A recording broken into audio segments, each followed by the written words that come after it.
Okay, it looks like we have everyone. So we will call to order the Finance Committee meeting of Monday, September 21st. And I will ask Laura to call the roll, please. Alder Carter? Alder Carter, you're on mute. Oh, that's my fault. Hold on. Present. Alder Carter is present. Alder Furman?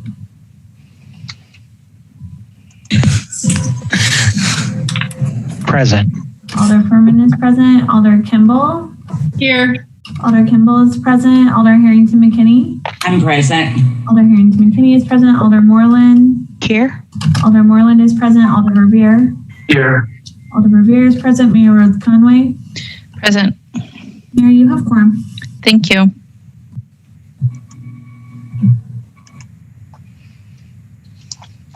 All right.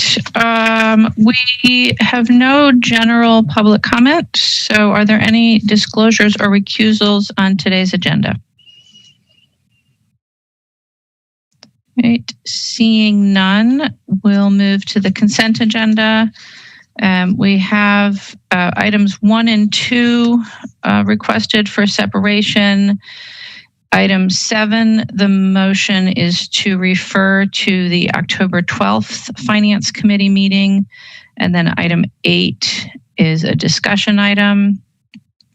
Are there any other items that committee members would like to have excluded from the consent agenda? All right. Excuse me then. Item 9, of course, is the budget. So that will be excluded as well. Seeing no other items then, Alder Carter? I move adoption of the consent agenda. Alder Harrington McKinney? Second. All right. The consent agenda has been moved and seconded. Is there any objection to recording a unanimous vote in favor?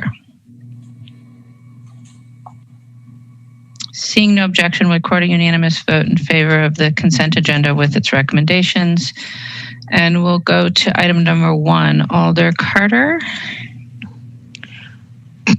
Thank you. Move adoption of item 1, 62152. Alder Harrington McKinney. Second. Thank you. Alder Moreland, you asked for separation?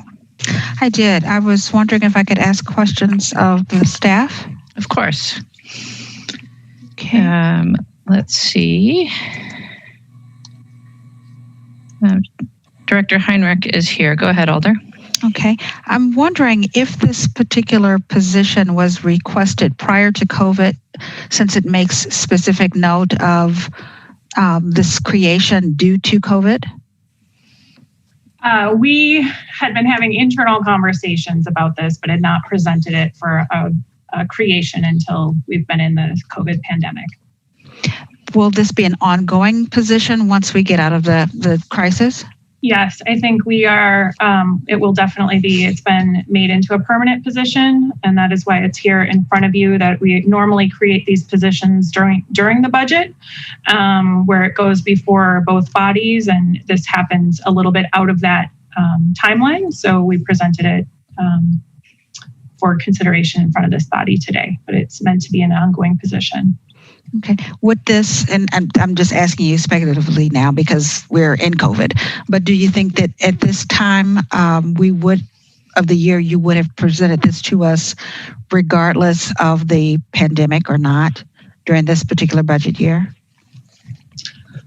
I can't speak to that. I mean, we've been having conversations as a department about organizational structure as we are growing quite large, not just in bodies, but in scope and how to best organize ourselves. But those conversations were put on hold as we entered into COVID in January of this year. So I think I can't answer that with regard to would we have done that this year without that, but we know we're in this place right now. We are a department now of 278 staff. We're normally 154, and we're bringing on an additional chunk of staff that'll bring our numbers of people that we will be under our oversight to over 400 to continue to respond to this. And I don't anticipate, we don't know when that will change.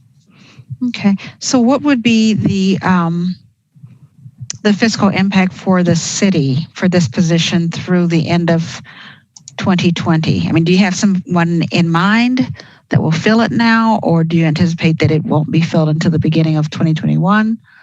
In 2020, the cost of this position, I believe, will be supported by CARES dollars that the county has available, and then the cost share will be equalized levy support post 2020 by the city and the county. Okay, thank you. Thank you, Alder. Alder Harrington McKinney. Thank you, Madam Mayor. Janelle, I have a question, and you said that the staff of public health is growing significantly, and I understand that this position is specifically related to COVID-19. Does this in any way free your department to direct resources, staff to like violence prevention? Is there an overall reshuffling if this position is in place?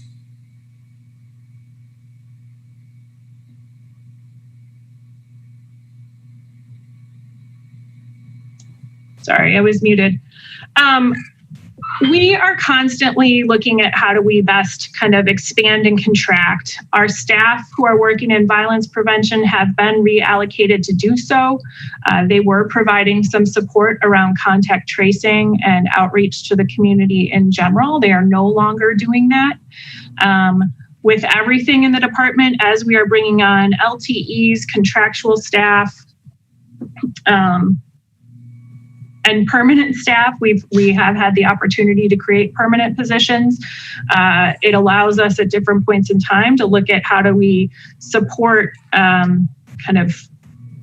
re-entry, right? What our re-entry to our normal services are in a more expanded fashion than what we've had the opportunity to do. So this will help provide support kind of globally to the department in the overall leadership and the kind of current response, and then the future planning for recovery and from there. Just a follow-up question, and it's just a general question, because specifically across the city, we've been really faced, and I'll say on the west side, as in west side Alderman, it's really across the city, been really challenged by what are we doing preventive related to juvenile crimes and that violence. And it was my understanding that the staff that was working on this project was deployed during the COVID-19, and I get that. And so I want to make sure that I'm keeping it to the forefront, or we're keeping it to the forefront, because everything that I said is violence prevention is a public health issue, and I want to keep it landed there. And I hear globally, but what I'm really trying to narrow down is that staff working, or is part of that global that you're talking about, really specifically looking at preventive measures rather than reaction. I know that we do reaction, but I want to keep forward that we're looking at opportunities to do some preventive measures. So that's why I brought it up. Thank you. Yeah. So I'd be happy to have conversations at different times around the violence prevention work, but I hear your feedback, so I appreciate that. And yes, we are definitely focused on prevention. Thank you, Alder. Alder Carter. Thank you. Janelle, just one really quick question. You said that the public health department has grown from 100 and I think you said 85 to 200 up to 400 eventually. Can you give me a percentage of how many are LTE that probably might not, jobs might not turn into permanent positions after the COVID emergency? Sure. So we are normally 159, 154 bodies, positions, just to get into the weeds of the percent FTE. We're now at about 278, and I believe that includes, and I'm looking at Kate Austin. I haven't looked at those numbers as recently as today, but I believe we're at a minimum of about 40 LTEs who we have hired or we are eligible to hire, and then others who are working for us via contract. Okay, thank you. Kate, if you should have a prompt to unmute if you wanted to add anything. Nothing to add there. Thanks, Mayor. Thank you. Any other questions, Alder? No, none from me. Thank you very much. Thank you. Alder Moreland. I just want to make sure, and I may have missed it, but has a person been identified for this position? No, we have not put it out for recruitment yet. Okay, and what type of administrative staff will you need in order to support this position and perhaps any others? I mean, has that been considered? I love that question because that is an area where we definitely could use more. We have not identified a specific support person or team for this, but rather to have our current administrative team be part of the support to this individual. But on a different day, I'd be happy to talk about the administrative needs of the Public Health Department. Okay, thank you. Thank you, Alder. All right, I have no other alders in the queue on this item, so it has been moved and seconded to adopt. Is there any discussion? Is there any objection to recording unanimous vote in favor? Seeing no objection, we'll record a unanimous vote in favor of item number 1. And we will go on to item number 2, Alder Carter. Thank you. Move adoption for item 2, Legistar 62153. Alder Harrington McKinney. Second. Moved and seconded. Alder Kemble, you had questions on this? Yeah, I did. I read this over like 3 or 4 times, and I think I just need someone to talk us through what this actually is. It looks like it was a reclass at the county level of a grant-funded position that was 0.75%, and now it's going to be full 100%. And I understand it's all grant funded until 2022, but I just need to, there's something that I'm not getting here, what we're being asked to do, because it's not in the reclass process that we do. So is this basically a reclass? If so, is it, where are the money savings coming from that we can have this 100% time person? I'm going to ask Kate to talk this through for you. Okay, thanks. Okay, thanks for the question. And I'll just talk through a little bit kind of what's here it's a complicated resolution. So there's 2 different things that are happening here. One is the approval of the creation of a 1.0 FTE grant-funded position that is working on the Overdose to Action grant, which we received from the state Department of Health Services. That's one side, and that's already been created in the county system as we are county employees as public health at PHMDC.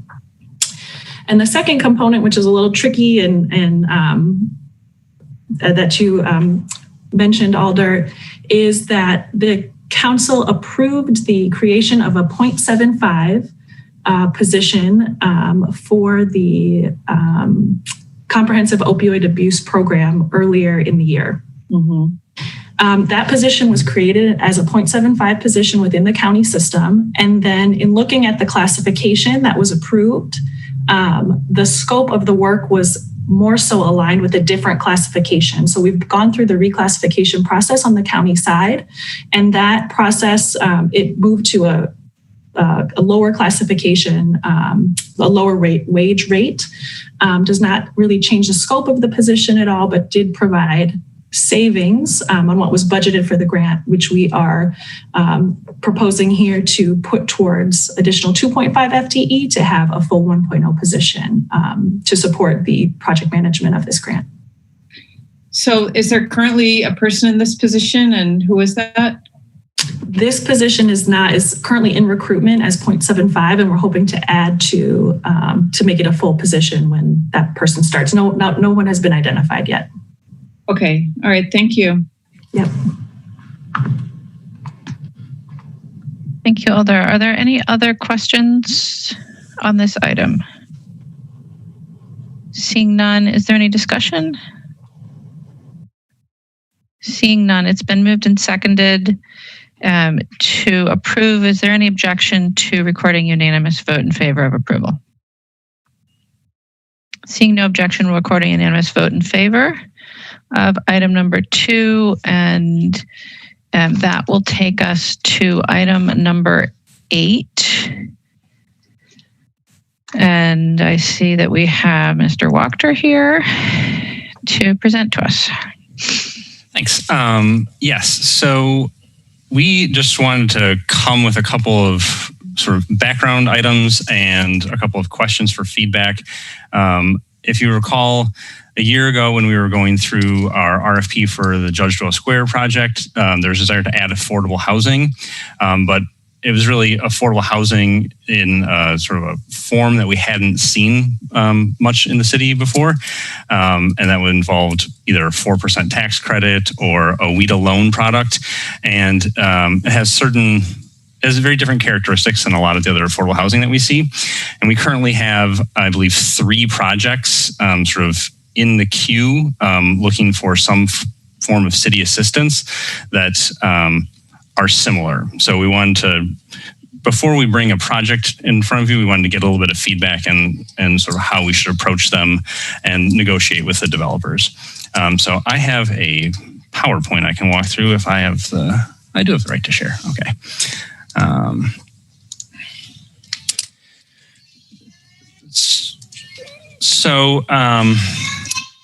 The type of affordable housing that we're most familiar with, if you hear someone yelling shampoo, my daughter is taking a bath in the room next to me, so I apologize for that,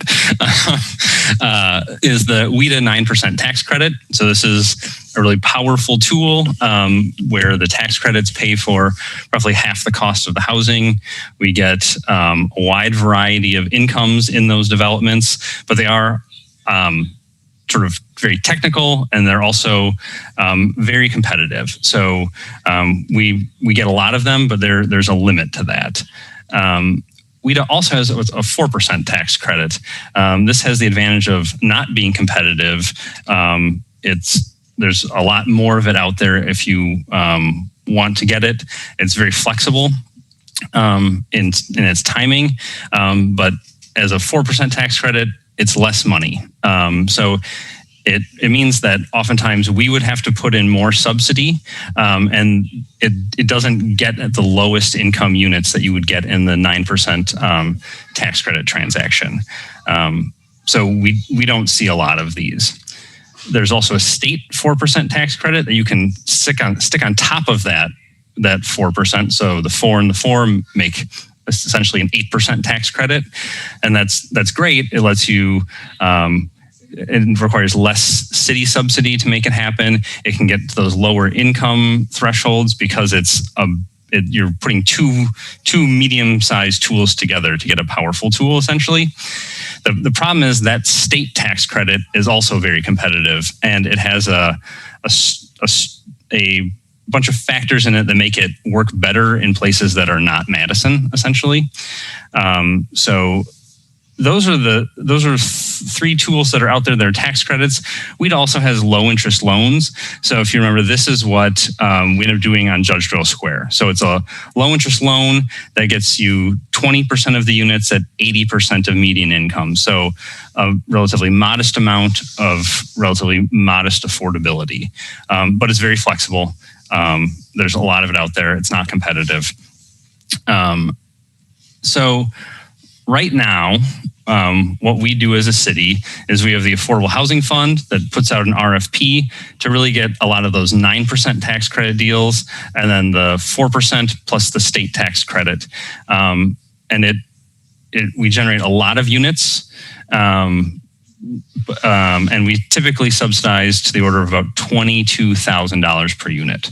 We have a series of other RFPs that we put out that we're putting out right now to generate interest. And those are really targeted at smaller transactions. Really, nonprofits are our main users of those. And those we typically subsidize at $90,000 per unit. So they're sort of meeting very different sort of ends of the spectrum in affordable housing. And then TIF. We don't typically put TIF into market rate housing. When it works, we put TIF into these tax credit transactions, but it tends to be a fairly small portion of it because as affordable housing, it doesn't generate a whole lot of new taxes. The outcomes we get from that are we get a lot of 9% tax credit transactions. We probably get as many as we could realistically get because it's a competitive statewide program. It's not like we could do 10 of these a year. There's not enough tax credits available for it. So we tap out that tool. For the 4% tax credit, we don't get a whole lot of these because it's a lot less subsidy. The way that people make it work is they do very large transactions, and they tend to do it on lower cost land on the edge of the city. And the city doesn't subsidize these. They're not in our preferred areas, and we've pushed our money into 9% or into the smaller nonprofit transactions.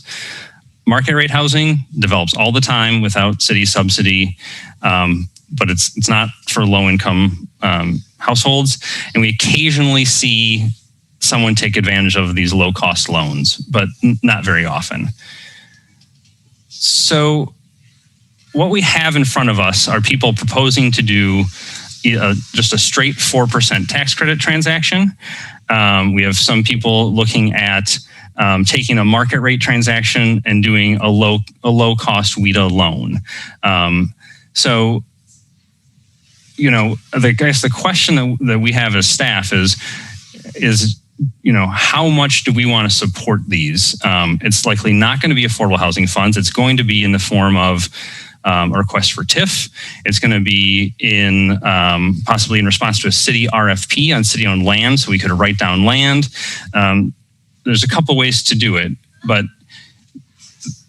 what it's going to mean is that these transactions, by their nature, are going to have less affordability than we have typically seen in our other things. So it's either fewer of the units will be affordable, or the people that they're going to serve are not the lowest income. They're going to be at 60% of median income or 80% of median income. So it's a very different product. So I guess as staff, we want feedback is there an interest in using these TIF or city land or these other tools to go after this kind of affordable housing?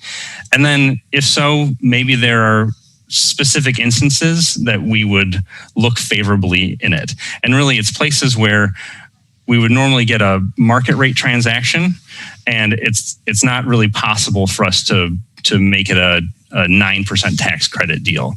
So some things that we thought about were if it's a really great location on BRT and we want to get some amount of affordability, that might be a case where we'd look at it. Sometimes if we have a large campus being developed where they might have some market rate housing, some 9% tax credits, does this kind of meet a middle need with some lighter affordability? Just other times, 9% tax credits won't work. If it's in a TIF district, it's conceivable that we could, it's straightforward for us to push TIF into it, or again on city-owned land. So this is sort of the big question that's out there, and then there's some technical points that we have to get into on sort of how we would subsidize it, because it doesn't really necessarily fit into our TIF program as we do things now, or it might affect how we write a city RFP. Because as you remember, in Judge Rowe Square, we just added the line affordable housing. We didn't really specify what we were looking for. So I guess this isn't like a yes or no kind of question. It's really that we wanted to get in front of you with these ideas before we have transactions start to come in. That's really what I have. I don't know if other staff had other questions. The next slide was really some of the more specific things we need to get into is if we're going to be subsidizing it. WIDA allows developers to charge much higher developer fees than we typically see. In a market rate transaction, we might be seeing 6% as a developer fee. In a tax credit transaction, that might be 15 or 20%, just because of the way the tax credits are structured. They do that differently. In the case of a transaction that maybe has a market rate housing component and an affordable component, do we want to look at having that market rate component subsidize the affordable component? And then especially if we're talking TIF, are we going to be making new TIF districts sort of on the idea that we'd be doing some of this? So again, I don't expect you to have answers to all of these questions tonight. It's really more of it's getting some general feedback.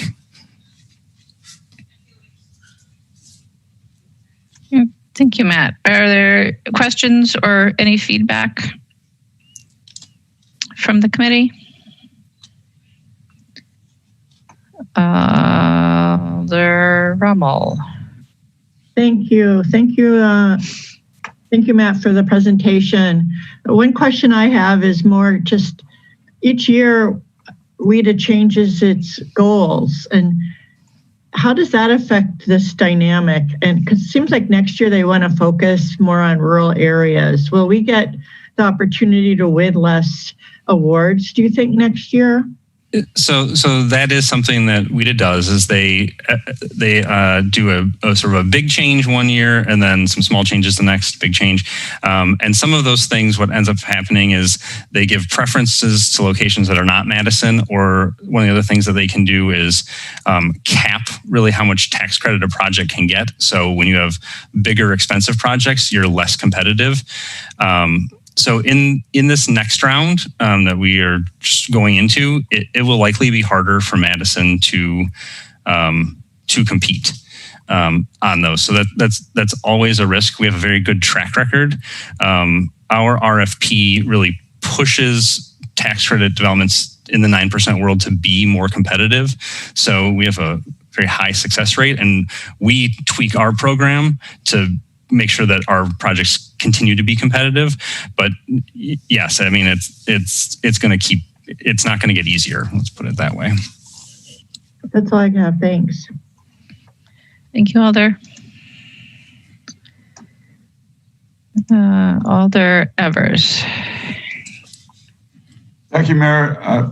And thanks, Matt, for the presentation. I'm wondering if you could review the strategy that was used in Truman Olson, because that, from what I understand, is a 4% tax credit situation. We also own the land, and it's in a TIF district, from what I understand. From my understanding, that that project is offering real affordability. Some units are at 30%, some at 50%, and so how does that contrast or compare with your qualifications regarding the 4% tax credit? So in that case, that's a 4% plus the state tax credit on top of it. So they layered those two together to get at that deeper amount of affordability. And then yes, we were in a position where we controlled the land, so we controlled the price that we sold to, and we put subsidy into it through. It was affordable housing funds, but we didn't have it go through the competitive. We renegotiated the package to make it work. But the reason it got to that level of affordability was because of a fairly significant city subsidy, and then they stacked together the state and the 4% tax credit. Oh, thanks. And I have a follow-up question on a slightly different angle, if I may. Not wanted to change the subject, but we've seen the response to the county's RFP. The small percentage of the projects that were funded are within the city limits. I believe only 3% of the funding in this round and their RFP for the county funds from their affordable housing fund went to projects within the city limits. Is there an ongoing effort to try to get our community development division working more and collaboratively with their affordable housing experts so that we're not in such a competitive framework and we could work together? I know that Truman Olson, for example, they were denied their funds just now. And so we'll be talking to the county supervisor there to see if they can push for a budget amendment.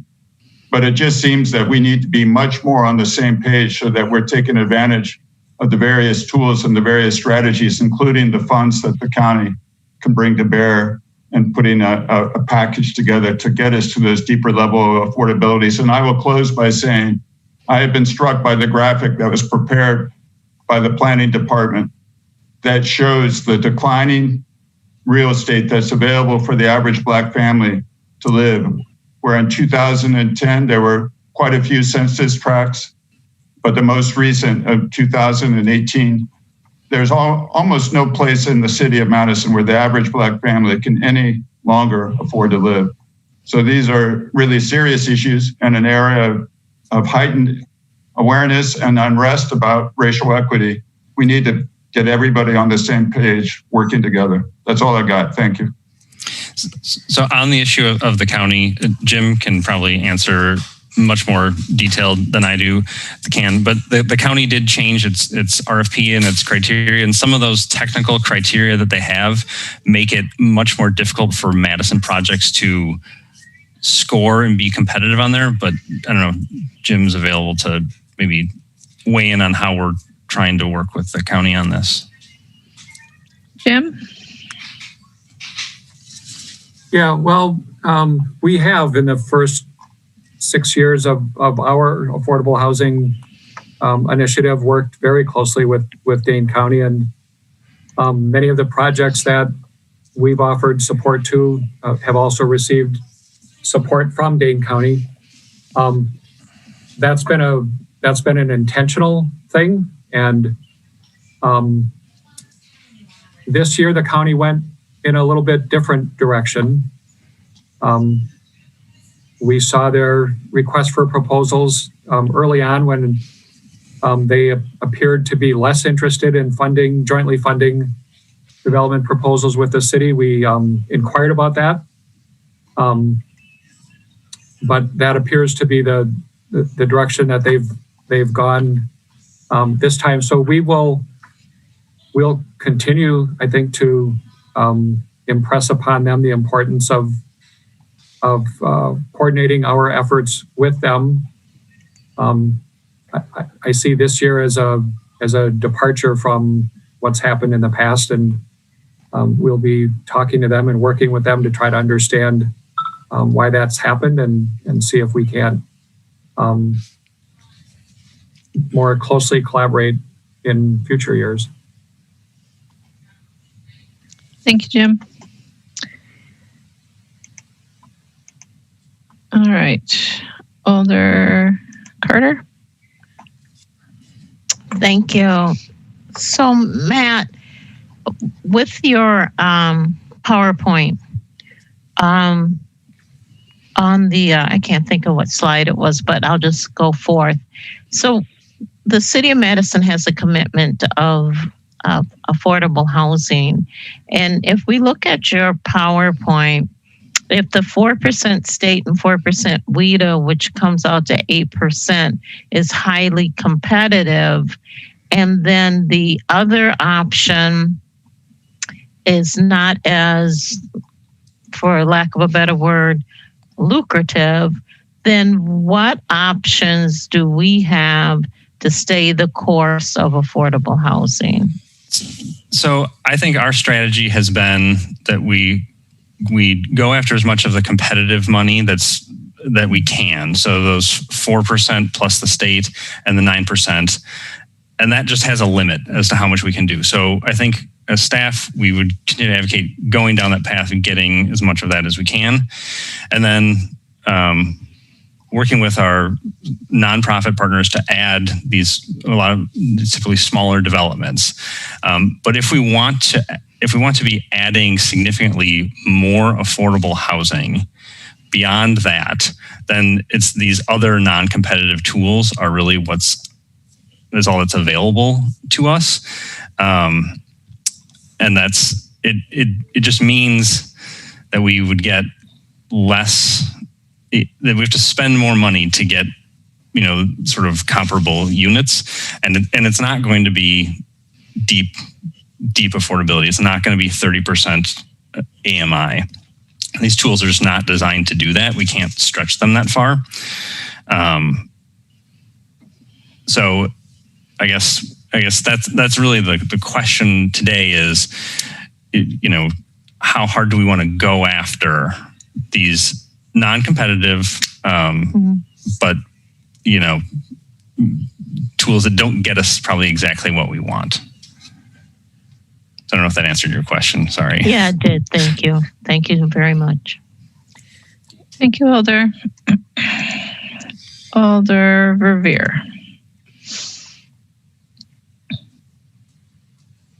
Thank you, Mayor. Thank you, Matt, very much for your presentation. I do have a couple of questions for you, please. The first is, I might have misunderstood what you were saying earlier, but did you articulate during your presentation that we currently have pending requests from 3 or so developers to utilize these tools? Yeah. Could you elaborate on that a little more, please? So we have been approached in sort of the form of TIF applications for a handful of projects, as well as we're just in sort of general conversation with another developer who, for various reasons, their projects aren't going to score for 9% tax credits, and so they're looking to see, would we potentially use TIF in collaboration with the WHEDA loan or just the straight 4% tax credit. And what that ends up meaning when we're in very preliminary conversations with them, though, is it likely means a fairly high subsidy per unit for the amount of affordability that we get. But yes, we've been approached by, I believe it's 3 developers, sort of asking us to sort of start going down this road.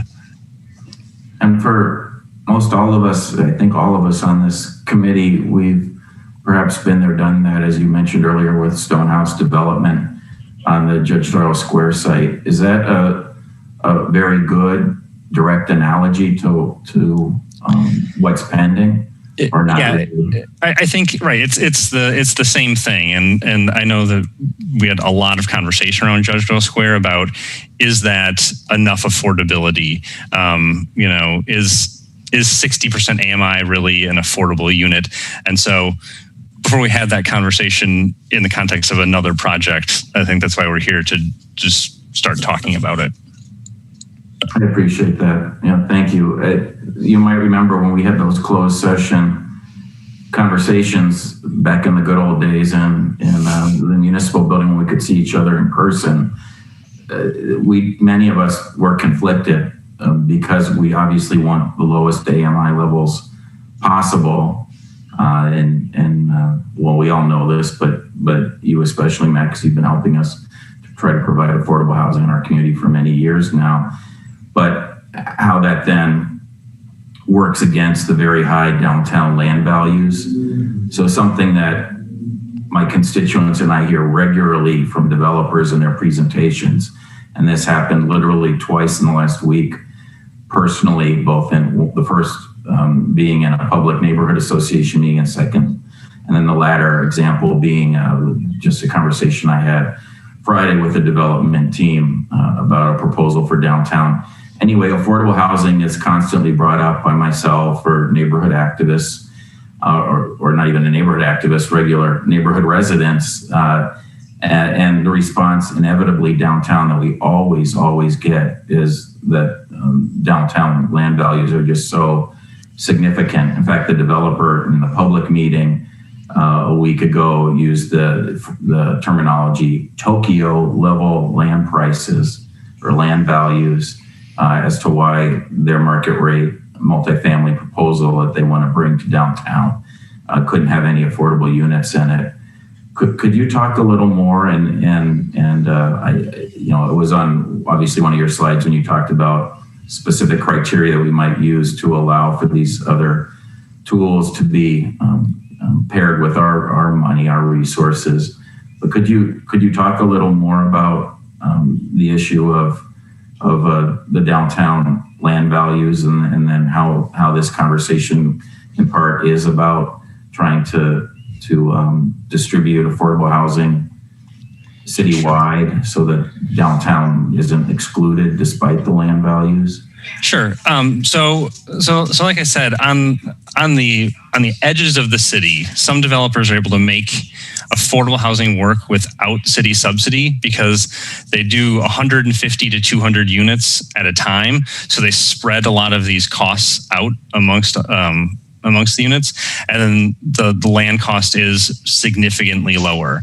But a lot of those places we exclude them from city subsidy because they have, no transit access. They don't have a lot of the amenities that we are looking for when we cite affordable housing. But what we are seeing is sites that are on BRT routes that are in good development sites. And they do have this problem then of that, a 4% tax credit or a WIDA 710 still doesn't kind of get them there to make the numbers work. And what that means, for subsidy, because a 4% tax credit is less than 9, is that instead of maybe $23,000 per unit in subsidy, they might be needing $40,000 a unit in subsidy to make it work because that tax credit is less powerful. And that's what we saw in the case of George Riddle Square, was to make, the air above the ramp, which is expensive air, work. It still took city subsidy stacked on top of these loan products. But if we want to see affordable housing in places that otherwise are going to be very expensive market rate housing, these tools might be what we have to use, and then accept the fact that it's a fairly high subsidy per unit. Yeah, it is quite a quandary. And again, it's like the analogy is what we experienced in the last couple of years in our conversations at this committee regarding Judge Riddle Square. And of course, we decided as a whole to accept less affordability and allow, Jim and Lynette and the rest of the team to have those scarce resources used more effectively outside of the downtown, which is just so personally frustrating for me. If I could direct not that you have to bring the slide back up to share it, but I'm looking at the slide entitled Key Decisions, the second to last slide. Were you, in terms of tonight, were you looking for our feedback, Matt, on each or many of these specifics, or were you asking much more generally? I think generally we getting a read for the appetite to pursue these kinds of programs and projects as we go forward. And then if you have very strong feelings about the items on the last slide, it'd be great to hear them now. But I think the other thing that we could easily do is come back in another meeting and sort of give a range of decision points a menu of options on how we could go about these, but the sort of things that we are going to have to grapple with is, the high development fees have consequences, and we have to underwrite to them. I think the previous finance committees had given TIF staff direction that, development fees should be 6%.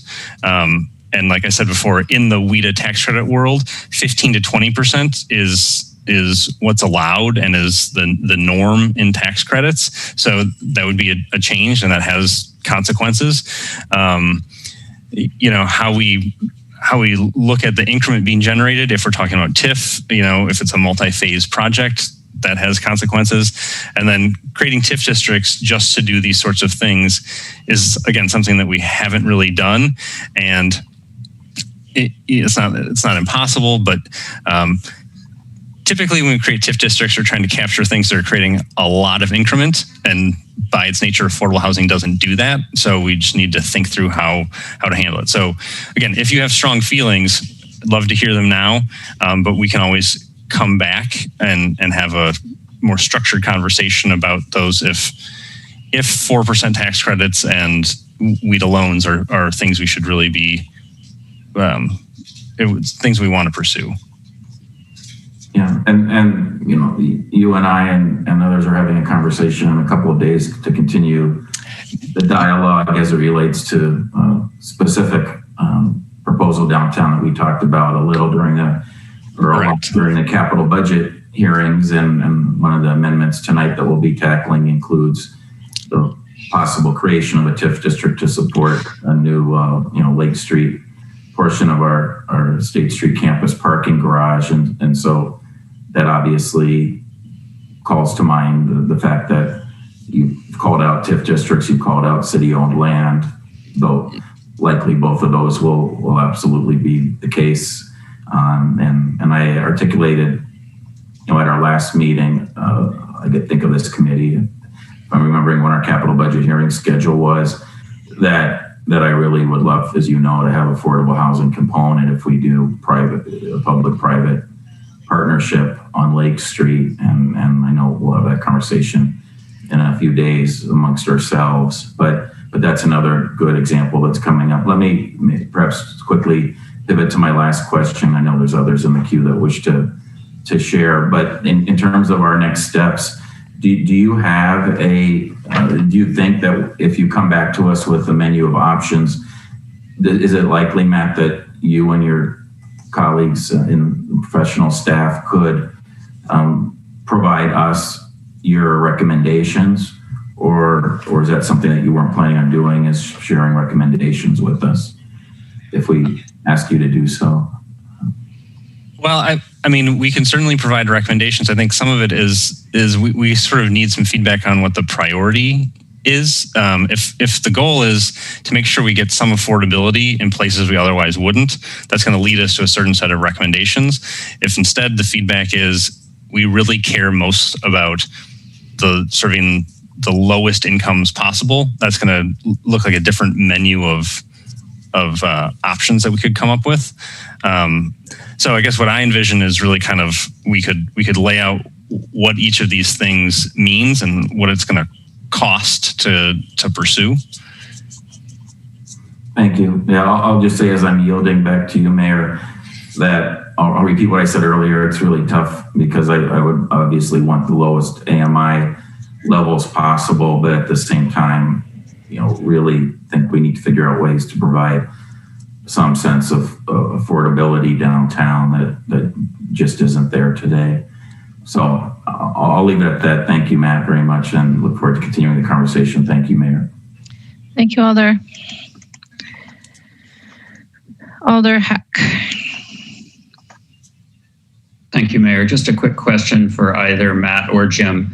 Do the WIDA loan products and the tax credit products generally have the same length of time commitment of affordability?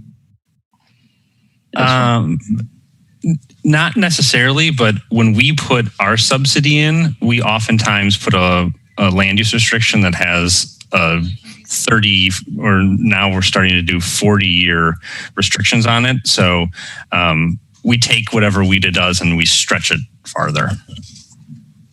Okay, that's good to hear. Thank you. Thank you, Alder. Alder Carter. Thank you. So Matt, my concern is, well, first of all, I would like for you to come back with some recommendations. Okay. However, I think the priority should be affordable housing. I mean, that's the one that we all set our sights on a few years ago and have continued over the years supporting that. And so that's what I would like to see. And I'm sure others will chime in a few seconds. The 4%, I'm just wondering if that's something that we should continue to do. So if you can add some more information onto that when you come back. Sure. And so those 4% tax credits, they're targeting 60% AMI is really where they're operating in. So okay. That's the income level we're talking about with the 4% deal. Okay, thanks. Yep. Thank you, Alder. Alder Harrington McKinney. Thank you, Madam Mayor. My question, affordable housing absolutely is essential. My question is around those areas, and you spoke about TIF districts and expanding TIF a lot. And so when you come back, I would really like for you to talk about those areas that don't have anchors to support a TIF district.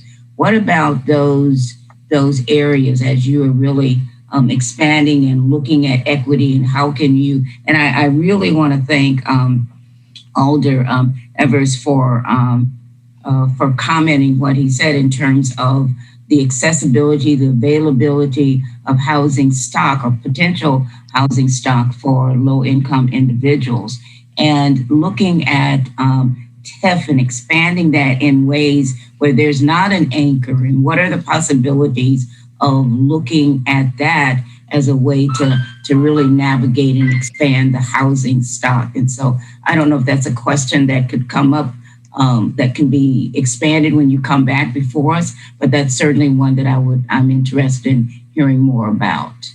Sure. So, our existing TIF districts all have strong generators in them that, and they exist. When we look at future TIF districts, they are sometimes driven by a project, and sometimes it's driven by, we have a larger redevelopment area that we're looking at. But I can also just send you an email and give you some links to those maps that we're talking about. And then I can also show you, when we talk about the transit focused areas, what we're really talking about. So the city, when we look for proposals, we push out this map that has a lot of colors and a lot of things going on. But really, we're looking for mostly talking about housing that's in the green and pinkish purple areas, because that's where we have that really robust transit. It's where there's high level of services, amenities, all of those sorts of things. So that's where we tend to drive projects to. And we might look at 4% tax credits if that's what works there. Right. Thank you, Alder. Alder Evers. Thank you, Mayor. First, a comment, and then kind of leading into a request.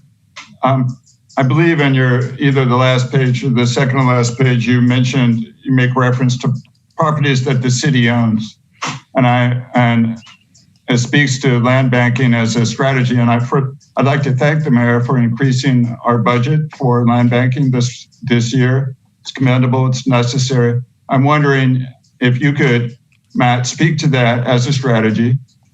In my mind, that means taking parcels out of the speculative real estate market and allowing us to make decisions that are more justice-based and good for and address the needs and the common good of where we're headed as a city.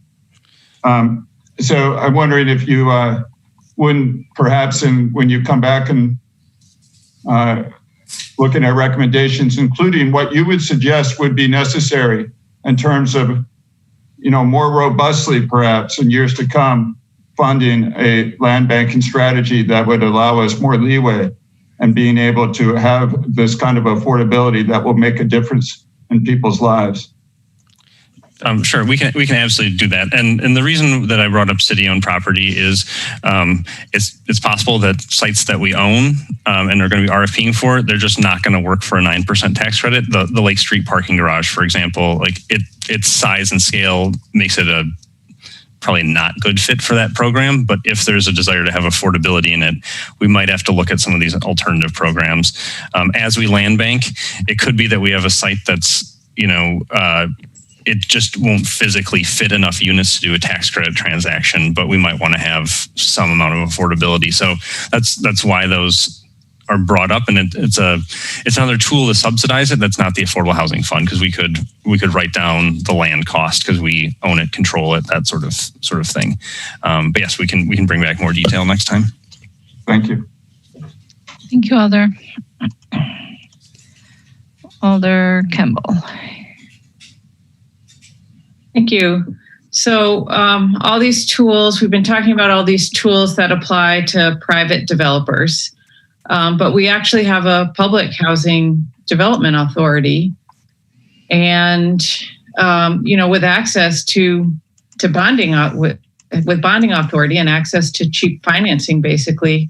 So what I'm really wondering is what it would take to develop our CDA as an actual public housing developer in terms of staffing, in terms of capacity, because to me, that's the way to get affordable housing off the speculative market in downtown. For example, we have a whole surface parking lot that we own where we could build, public buildings, whether it be, housing or homeless services or whatever. So I'm wondering if you have an idea what it would take to build up CDA, staffing wise and capacity wise, to really be that public developer. Sure. So the CDA right now is going through its strategic planning, and we're meeting on Thursday to go through some tools that staff has created to help us sort of sort through our portfolio. I think, and we have two members of the CDA on this meeting, so they can correct me if I'm wrong. But I think a lot of the CDA's effort in the near term is on redeveloping its aging public housing stock. Those buildings are 50 years old, and they are in need of serious rehab or in some cases reconstruction. And we can certainly look to add units or change how those are function. If we want to go down the road of not just rebuilding our public housing stock, but being a full-on developer, the CDA, would likely need additional staff, but oftentimes the CDA actually partners with private developers and they do some of the work, and then we end up owning it in the long term because we're not building something every year. So having a full-blown development staff hasn't been something we've looked at before. But we could do projects through partnerships that would have long-term public ownership. That's certainly possible. I think we don't have necessarily the staff to do a lot of that right now, and the board would have to, tell me to shift some energies there. And then the other part of your question is on the financial tools. So yes, the CDA is a public housing finance agency with bonding powers. So we can do tax exempt bonding. The issue we have right now is that interest rates are so low that we don't get much. There's not a ton of advantage to doing our tax exempt bonding. There's some, but it doesn't give you that big differential. When we did a lot of this work in the 80s when interest rates were so high that tax exempt bonding really could make things happen. In this this world, there's not as much power in that, but the CDA has and could certainly go after tax credits themselves. So we've received 9% tax credits to do CDA projects, so we could compete in that world and do projects as well. Thank you, Alder. Alder Harrington McKinney. Thank you, Madam Mayor. Matt, I just have one question. In that the Owl Creek area, is that any city-owned property in there? And I asked that because I was just recently introduced and I heard about Owl Creek, but I was curious as to, what that construction looked like. How does it fit in the scheme of what you're talking about? Sure. So the city is the owner of the vacant single-family parcels at Owl Creek. We purchased them 5 years ago. And we actually just completed issuing an RFP to see what interest was out there for single-family home development. And staff, I got a memo earlier today, is working with finance on sort of how we could possibly structure that. We had a conversation with Alder Tierney about it last week. So I think the goal there is we wouldn't be the single-family developer. We'd have single-family developers doing that development, but serving, quite possibly a variety of incomes in that neighborhood would be the goal. The situation where we are a single family home developer is on Allied Drive. We have the Mosaic Ridge development. So I and my staff go and, we act as developer, building and selling single family homes there. And again, we can hit a variety of price points because we control the land. We make second mortgage loans into them. We have had homebuyer education programs to get lower income buyers into the neighborhood. Thank you, Alder. All right. I do want to point out to the committee that we did have 2 registrants on this item. Melissa Huggins of East Johnson representing JT Klein, and Jacob Klein of South Park also representing JT Klein, both in support and available to answer questions if anybody had questions for those registrants. All right, seeing none, then Matt, just to sort of frame the question a little bit tighter, perhaps, what I think I hear you asking for direction on is the city has a limited amount of money to put towards affordable housing projects. And traditionally, we have pushed towards the deepest affordability possible and the highest tax credit possible.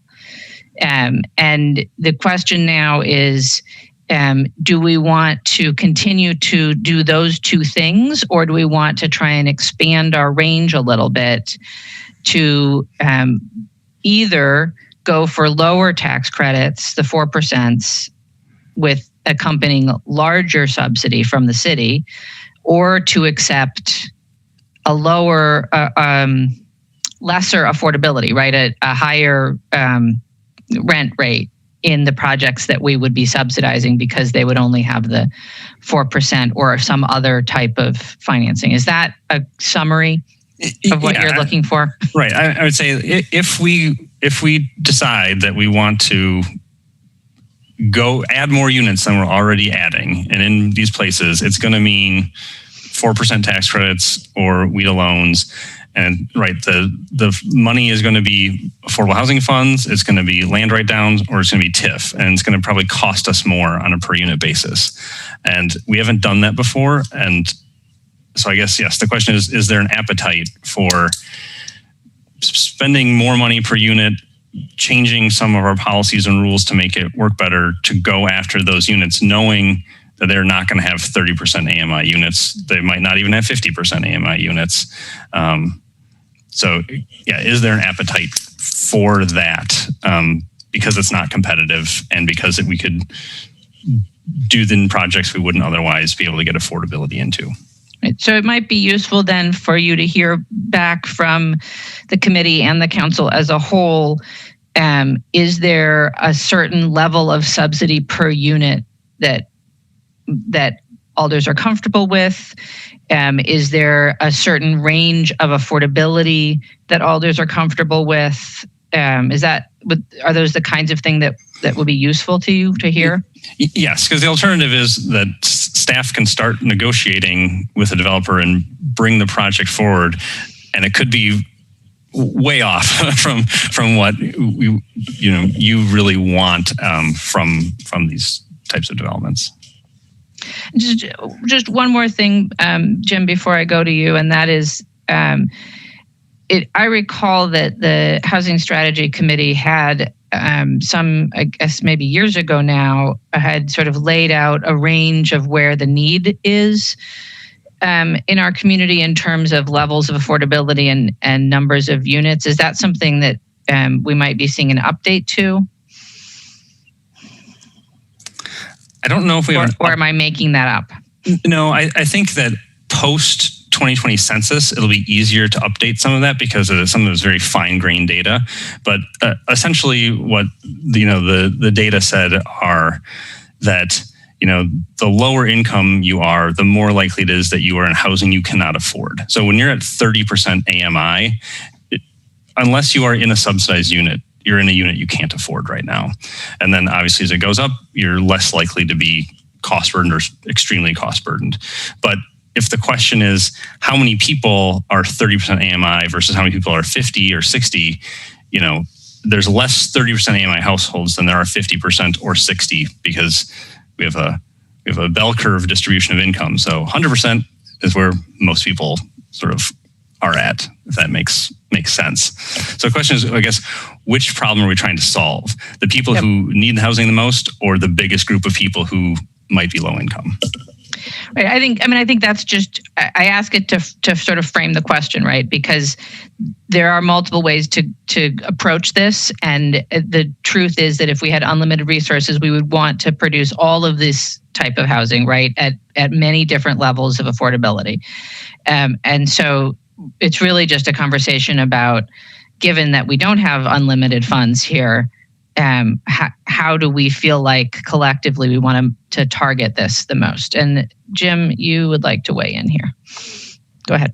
Yeah, I just want to, thank you, Mary. I just want to reinforce the part of Matt's message that I think has gotten overlooked a little bit. We are not looking to abandon the 9% developments. We're not looking to abandon 30% and 50% units. We'll push those as hard as we can, but we're recognizing that that we may have ridden the 9% tax credit horse about as far as we can take it. And as it begins to lean a little bit away from Madison and development proposals in Madison, we know that there are other resources that Matt described, and they can get affordability. They can achieve affordability. They'll need our help. And they may need more help than in the past we've been willing to pay for the levels of affordability. So I just want to make sure that that's clear to members of the council, that we're not turning away from the lower affordability levels. We're just recognizing that the world is changing a little bit. Thank you, Jim. That's an important clarification.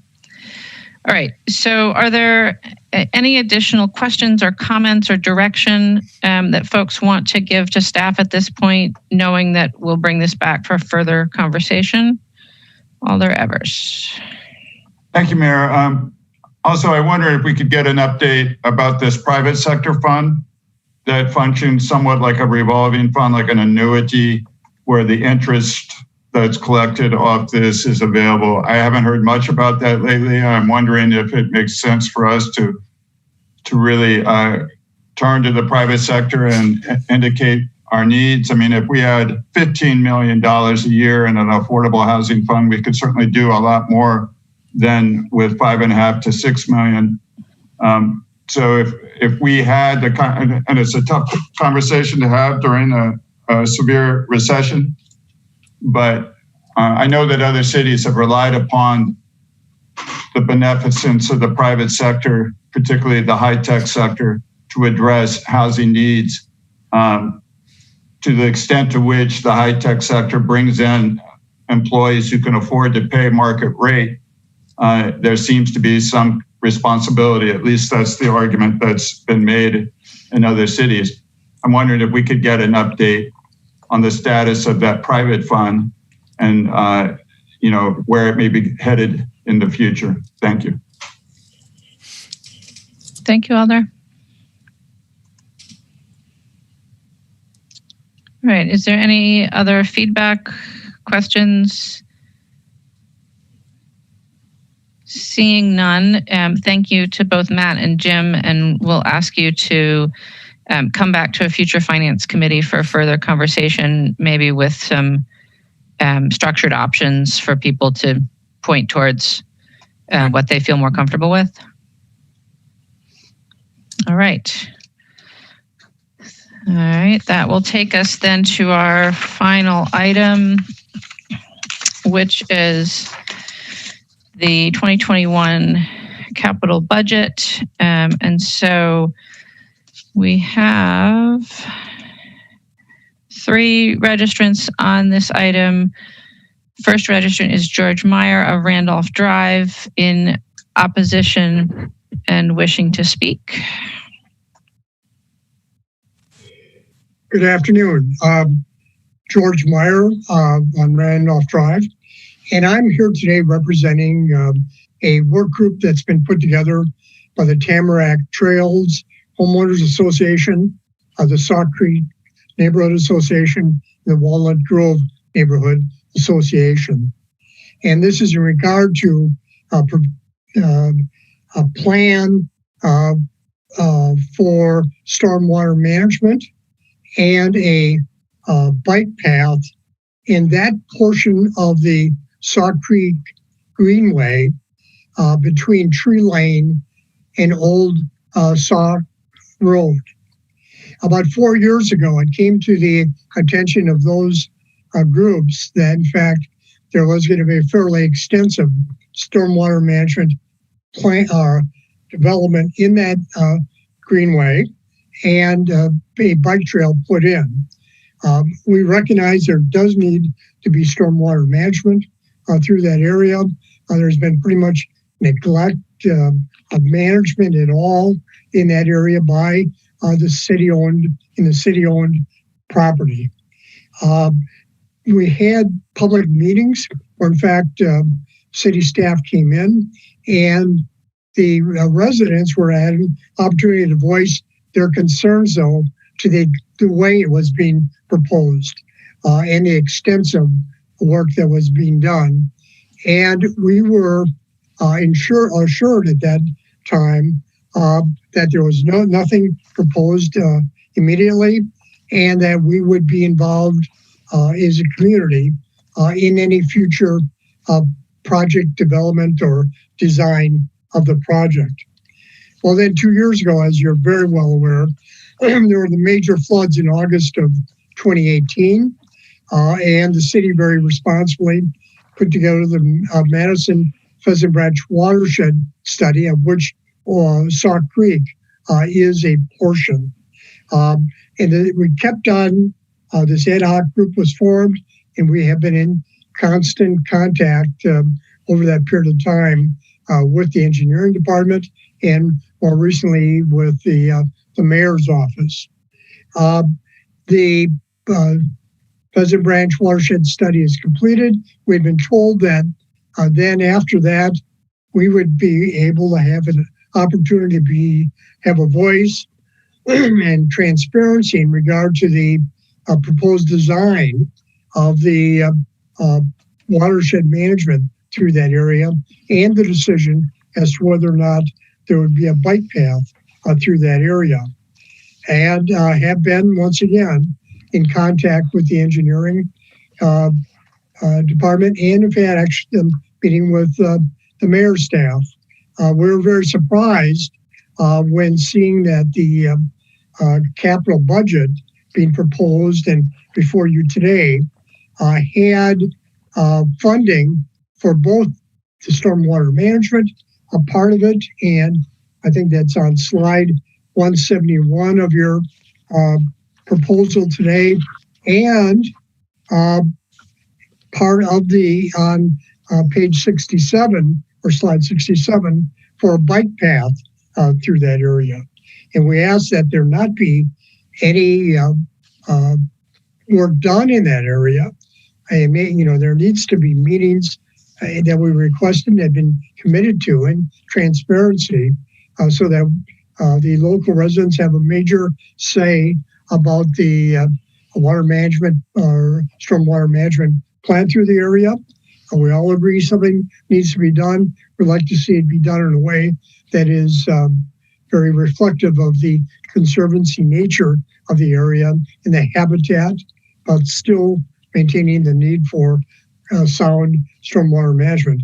There is great concern about the bike path through that area, and especially since there are parallel bike paths at the end of the block on each side, on Westfield and on High Point. And there's really questioning the need for it, plus the concerns of having that go right through the Conservancy, bike path going right through the Conservancy area. So we're asking that any funding for development of those projects be removed, and that the mayor and the engineering department agree to have transparent sessions with those three entities and their members before as design for this takes place. And I'd be very glad to answer any questions you may have on this, and look forward to working with the city in the future on this project.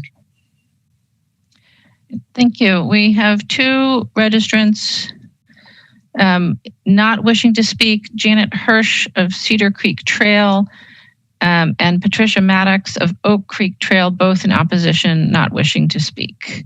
Are there questions for any of the registrants? All right, seeing none, then we will, let's see, I think Alder Carter, first, a motion on the budget overall. Motion to adopt. Alder Harrington McKinney. Second. Thank you. And then we have a number of amendments that we'll work through tonight. And I'll just go by the numbers on the finance documents. So amendment number 1 is in the Economic Development Division, the changing some language in the project description for TID 36. Alder Verveer, a motion? I move adoption. Alder Carter? Second. All right, moved and seconded to adopt. Alder Verveer, did you wish to speak to it? Thank you, Mayor. I can mention very briefly that generally each of the amendments tonight that I'm the lead sponsor on are meant to provide additional clarity and additional information in the budget presentation in our obviously 2021 capital budget. So I don't know that it's fair to say it's truth in budgeting, but that's the general idea behind many of these amendments. And that certainly is the case with this first amendment that we're considering. This language is consistent with the capital budget amendment that the committee and the council adopted a year ago to the current year capital budget, and provides additional information, again, to the general public as to what will be happening in the East Washington Avenue corridor tax incremental finance district. So namely the fact that there will be an implementation plan that will be underway, hopefully sooner rather than later. Thank you. Thank you, Alder. Are there any questions or discussion? All right, seeing none, is there any objection to recording unanimous vote in favor of amendment number 1? Seeing no objection, we'll record a unanimous vote in favor of amendment number 1. And move on to amendment number 2, which is also in the Economic Development Division, adding language to the land banking project description. Alder Verveer? I move adoption. Alder Carter? Second. Moved and seconded. Alder Verveer, did you wish to add anything? As with the First Amendment, Mayor, and thank you, this is just providing additional language and information as to something that is under development and planned, and that's specifically a land banking policy that would be reviewed by our Housing Strategy Committee and, of course, the entire council ultimately for adoption. It was already discussed in our prior conversation, the last agenda item, that land banking is a very powerful tool that could create additional affordable housing in our community, not to mention other objectives, and that's what is behind this amendment. Thank you. Thank you, Alder. Are there any questions or discussion? Seeing none, is there any objection to recording a unanimous vote in favor? Seeing none, we'll record a unanimous vote in favor of amendment number 2. And amendment number 3 is advancing funding for the Fire Station 6 remodel from 2023 and 24 to 21 and 22. Alder Carter? Move adoption. Alder Harrington McKinney? Second. Alder Carter, did you wish to speak to this? Yes. After Chief Davis came to us a few weeks back regarding the situation at Fire Station 6 with their female staff, I felt that it was necessary to provide them with the adequate privacy that they deserve. When we open our doors, untraditional jobs to women, the expectation and what they deserve is equal, and that is to have the privacy while they are at the station. So that's why I moved it up, and also because of the construction court. I could have Laura talk about the finance, but it actually it comes out cheaper than it would if we have it in 23 and 24. I can answer any questions anyone has. Thank you, Alder Carter. Alder Tierney. Thank you, Mayor, and thank you, Alder Carter, for bringing this amendment forward. A couple of weekends ago, I went out to Station 6 and spent the afternoon talking with the firefighters there, and Assistant Chief Popovich and Assistant Chief Burris.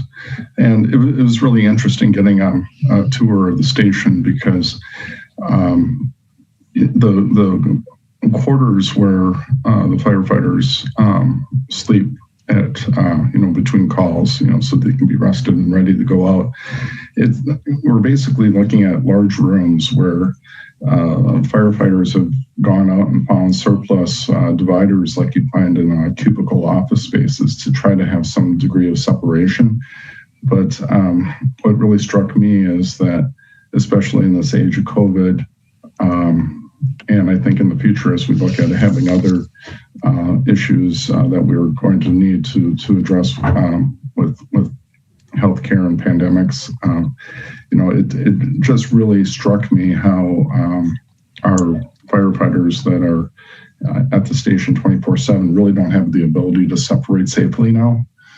And one of the things that occurred while I was at Station 6 is the ambulance from Station 6 had to respond to a call in a territory normally covered by the ambulance from Station 1. I think it was in the campus area. So for me, I guess a concern is that when you have situations where our firefighters are going out, especially during a pandemic, into areas that are more of a hotspot, they come back to the station. No matter what kind of precautions they take, they have to congregate together. And then Station 6, well, that's a station that like if Station 5 on the east side of town, if that ambulance is out on a call, or the engine from Station 5 is out on the call, you're going to have an ambulance from Station 6 going to the east part of the city, southeast part of the city. I know I have constituents that frequently need to call for EMS who have breathing issues and are susceptible, especially. And I know we're all hopeful that the current pandemic goes away by next year, that we have a vaccine and we can have some sense of normalcy next year. But I think we have to be looking forward to, because especially if, heaven forbid, we have 4 more years of lack of competency at the national level in terms of safeguarding our country and preventing future pandemics. It's something that we have to be prepared for. We have to recognize that there's the very potential there couldn't really be a first line of defense nationally, and we're going to see future healthcare issues, pandemics coming down that our first responders need to be able to, be at their fire stations and socially distance and have the ability to rest without risk of having a spread within a station. So that's one of the reasons why it really struck me that looking at the station, that we need to provide a modern facility and support the renovation right now. So thank you. Thank you, Alder. Alder Moreland. Thank you, Mayor. I just have a question. I'm supportive of this, but I want to make clear that my understanding of the renovation was to be equitable to the female fire officers that we have. So I want to, when we talk about the COVID, how are the other fire stations positioned for their sleeping arrangements? Because if we're going to use that as a supporting item to approve or disapprove of this particular station's renovations, then we need to make sure that we're being equitable with the other fire stations. And again, I want to make clear, I'm all supportive of the redesign to make sure that female firefighters feel safe and comfortable in their surroundings. So Alder, I think that's a question for the chief. Yes. Chief Davis. Yes, thank Alder Moreland. That's a good question. Station 6 is the last station in our inventory that doesn't have separation for sleeping quarters. Station 5 on Cottage Grove Road is an older building, but we were able to remodel that a little bit in the last couple of years to provide for more separation and privacy. Station 1, as you remember, was remodeled a few years ago now, and Station 10 was the other real old one, and 3 on Williamson Street, Station 10 on Troy Drive, all have separate or individual sleeping areas. There might be the big bedroom, but we've broken it down into smaller cubbies so there isn't a so that there is a separation. Station 6 is the last building that we have like that. Okay, thank you. Thank you, Alder. Alder Furman. Thank you, Mayor. I have some questions for the chief. Chief, could you explain again? I think you explained during our budget hearing. Obviously, there's some workarounds currently in place for privacy. It sounds like they're obviously dealing with what they have now. Could you just refresh my memory on how that works?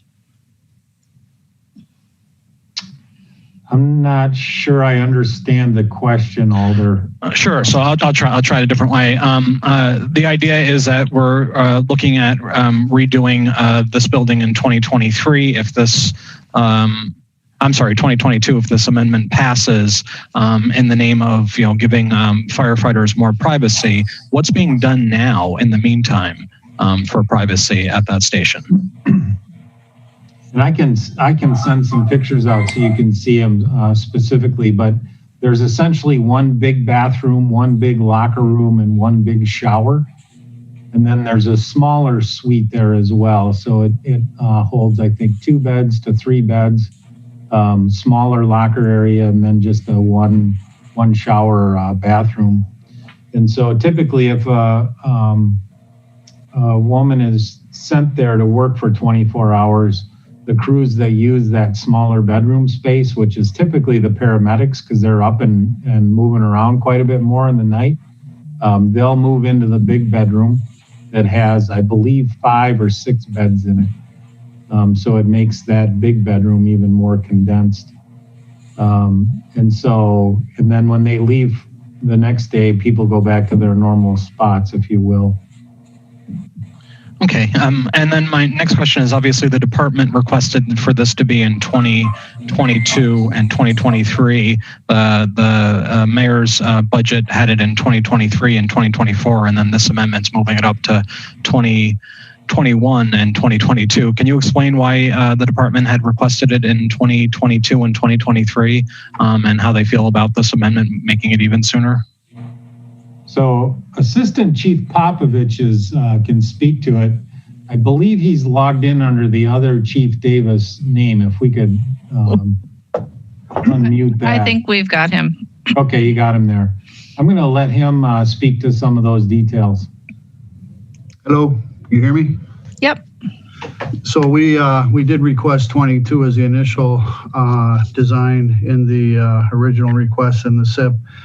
I think in the last couple of months, we've heard more and more stories about the gender inequality and the isolation, of course, when people are isolating themselves with bed sheets as opposed to, cubbies with walls that go all the way up to the ceiling. It really told us that there's probably a larger urgency to this related to COVID in the last couple of months than we probably thought. Going out and purchasing used office partitions that are very obviously used is a simple fix, but it's not something that you can clean. It's not something you can launder and get the virus off of it should there be any contamination. So it is just a quick fix, and we will have to go back to the drawing board with engineering if we don't get it moved up to have a little bit more urgency. But maybe there's a fix that we're missing. But right now we're seeing the remodel as a higher priority, and we'd even look to potentially do something a little bit more creative with finance and try to get everything done in 21 if that's possible, if 22 is a no-go. So we're open to relooking at some of the capital monies we have today and maybe reallocating. Let me just dive in there too. So about a year and a half ago now, we started a Women's Initiative Committee, and we've had women in the Madison Fire Department since 1980. But we've never really asked them what they need to be successful here and feel comfortable. And I say not only physically safe, but emotionally safe. And Station 6 bubbled to the top as an issue because there's not a lot of women in our organization that feel comfortable working there, primarily because of the sleeping and bathroom arrangements. And so that helps us set a priority around the facilities just a little bit. And it was actually kind of refreshing to hear from a cross section of women, not only women that have worked there for a number of years, but also our younger women on the job. So, it's a real issue. And I think COVID has also brought it kind of forward when we tried to figure out how we're going to keep some separation in the bedrooms there. So those are the two big things, Alder. Okay, thank you. Thank you, Alder. Are there other questions or discussion on amendment number 3? All right, seeing none, it's been moved and seconded. Is there objection to recording unanimous vote in favor of amendment number 3?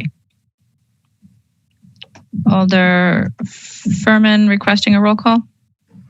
Yes, please. All right, a roll call has been requested. So the motion is to adopt the amendment. All those in favor, aye. Those opposed, no. as your name is called. I will unmute you all, ask staff to please mute yourselves and other alders as well, and ask Laura to call the roll, please. Alder Carter? Yes. Alder Carter votes aye. Alder Furman? No. Alder Furman votes no. Alder... Was that me? Yes, sorry. Alder Kimball? No. Alder Kimball votes no. Alder Harrington McKinney? Yes. Alder Harrington McKinney votes aye. Alder Moreland? Yes. Alder Moreland votes aye. Alder Verveer? Aye. Alder Verveer votes aye. Mayor, there are 4 ayes, 2 noes. With 4 ayes and 2 noes, that amendment is adopted. I will mute you all again. And we will go on to amendment number 4, which adds a burn tower in the SIP in 2024. Alder Carter? Move adoption. Alder Harrington McKinney? I second. Moved and seconded to adopt. Alder Tierney, did you wish to speak to this? Yes, Mayor, thank you. I want to thank Alder Carter for her sponsoring this as well, to have it before the Finance Committee today. This is something that I anticipated being at Station 14 some time ago, and it's kind of been put on the back burner. But when I look at the need for training for members of our fire department and the number of hours that they're required to train in the current facility at MATC, to me, the math just doesn't work out. It's inefficient. We have to have a situation where the firefighters go to MATC to train for, I think it's like an hour or 2 at a clip. But in order to prepare to go there and conduct a training, there's the time to put together equipment and prep and actually go out to MATC and then, get back. And just the number of firefighters that we have that require the training, and you add up the number of hours and the math doesn't work out. And what I like to see is moving forward with the placement of the burn station at Station 14.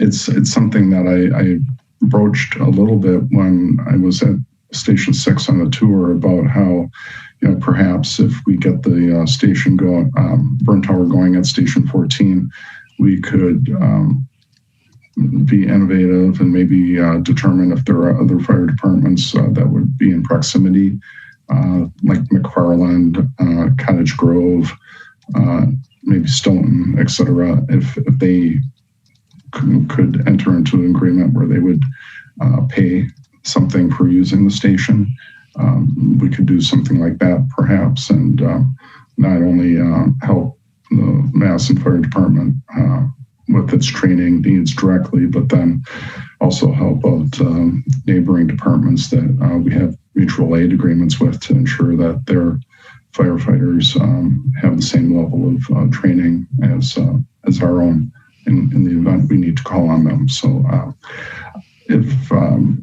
I think to address the specifics, if there's anything I missed, if Chief Davis or Assistant Chief Popovich would like to comment, that'd be great.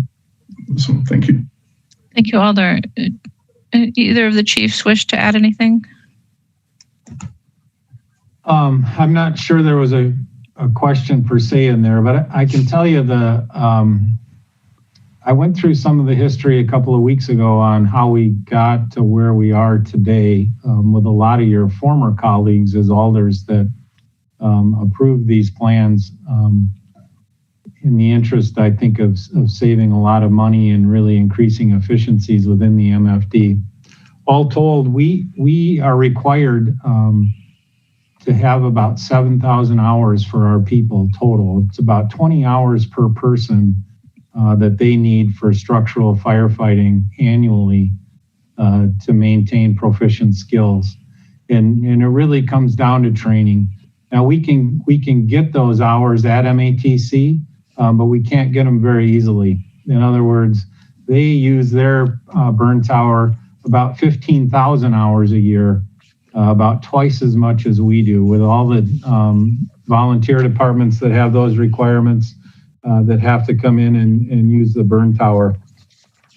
So as I've said all along, we're up against logistical issues with MATC.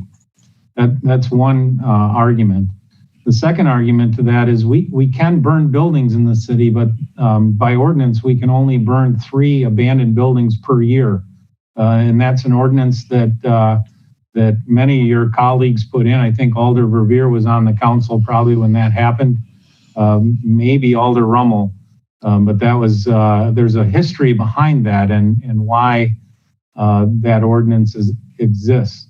And so we're handcuffed with that. We get probably close to a dozen buildings a year that we could burn and meet some of those requirements through ISO to get everybody through the 18 hours. They're not as safe. They're not as environmentally friendly.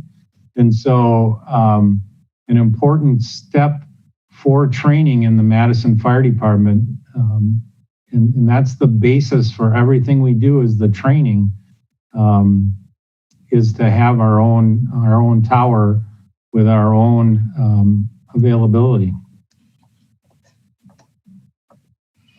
Thank you, Chief. I have no other alders in the queue. Are there any questions or is there any discussion? All right, seeing none, it has been moved and seconded to adopt Amendment 4. Is there objection to recording unanimous vote in favor of Amendment number 4? Alder Kemble, requesting a roll call? All right, thank you, Alder. So all those in favor, aye. Those opposed, no. As your name is called, I will unmute you all and ask staff and other alders to mute themselves and ask Laura to call the roll, please. Alder Carter? Aye. Alder Carter votes aye. Alder Furman? No. Alder Furman votes no. Alder Kemble? No. Alder Kemble votes no. Alder Harrington McKinney? Aye. Alder Harrington McKinney votes aye. Alder Moreland? No. Alder Moreland votes no. Alder Verveer? Aye.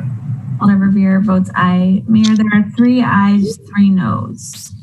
With 3 ayes and 3 noes, that item fails.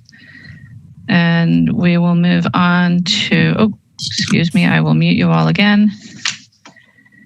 And we will move on to amendment number 5, which is fire building improvements, transferring this item from engineering facilities to the fire department budget. And Alder Carter. I move adoption of item 5. Alder Harrington McKinney. Second. Thank you, Alders. Alder Tierney. Thank you, Mayor. Yeah, I'm not going to speak to this one a great deal, but what I would ask is if Chief Davis or Assistant Chief Popovich could share their rationale for this and why this is needed at this time. Thank you, Alder. Chief. Well, that amount of money's been in our capital budget for small building improvement projects for a long time. For some reason, engineering took it out this year, or the mayor did at guidance of the engineering division. We use that money for things that don't necessarily fit in the overall engineering plan, such as our cancer reduction initiative. We're trying to put washing gear machines in every station. So that our firefighters, when they come back, can actually get some of the carcinogens off of them. You need special equipment to do that. Cancer rates are through the roof in firefighters. We've experienced it here in our own department with several active duty members that have battled through cancer issues. We see it a lot in our retirees. And so that 70,000 is money that engineering doesn't necessarily have to be involved in, but it's pretty important to us for continuity of operations. Thank you, Chief. Alder Kemble. Would you? I'm going to vote against this right now, but I might vote for it if we brought an amendment that explained exactly that, because it wasn't really clear from the way this amendment is written. You know, I'm thinking maybe you just, instead of it being like a facilities item, you actually spell it out to be for cancer prevention initiatives in a more clear way. I think, thank you, Alder. I think a small amount of clarification is perhaps useful here, Alder Verveer, before you speak. And that is that across the budget, I did ask agencies to move items that are about routine building maintenance into the engineering facilities budget and out of the departmental budgets, because mostly it is the facilities section that are planning. It is planning that work in conjunction with the different agencies. So this is not something that's unique to the fire department, and it is an across the board move to try and get a little more efficiency. It's certainly not reducing any funding for any of the work that the chief wants to do around cancer reduction. And I think Alder Kemble's idea is a fine one, that if you want to move that money specifically back into the fire department's budget, I certainly would not object. But I just want the council to know that what we're trying to do here across the board is to engage facilities in the maintenance of our facilities. And to reflect that in one budget. There's a significant inconsistency in the capital budget with this respect in the past. Some departments have their own maintenance lines, others it's in the engineering budget. So we're trying to bring it together into one place. Alder Verveer.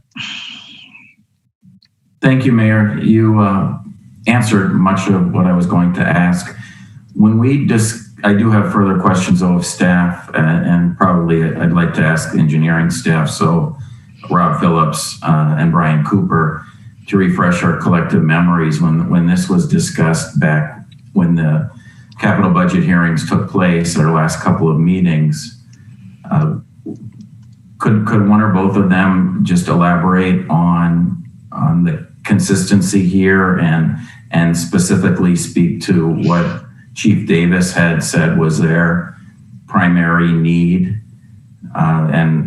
is that the type of thing, and maybe you don't have enough information, but the cancer reduction modifications, is that the sort of thing that engineering facilities would be a part of or not? So it's a more broad question, confirming that fire, police, and streets are all treated equally, and perhaps other agencies, and then on a more micro level immediately as it relates to what Chief Davis just gave as his argument.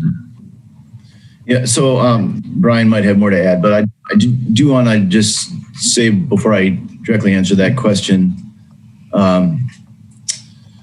budgets evolve over time, and that has been really true with the facilities budget. So we got this situation where remodeling and building improvements, even some new structures were in the engineering's facilities budget, and then also in the agency budget. So it just didn't make any sense anymore as the budgets evolved as to how we position things. So we're straightening all that out. That was the goal. The goal wasn't to take the fire department's money or to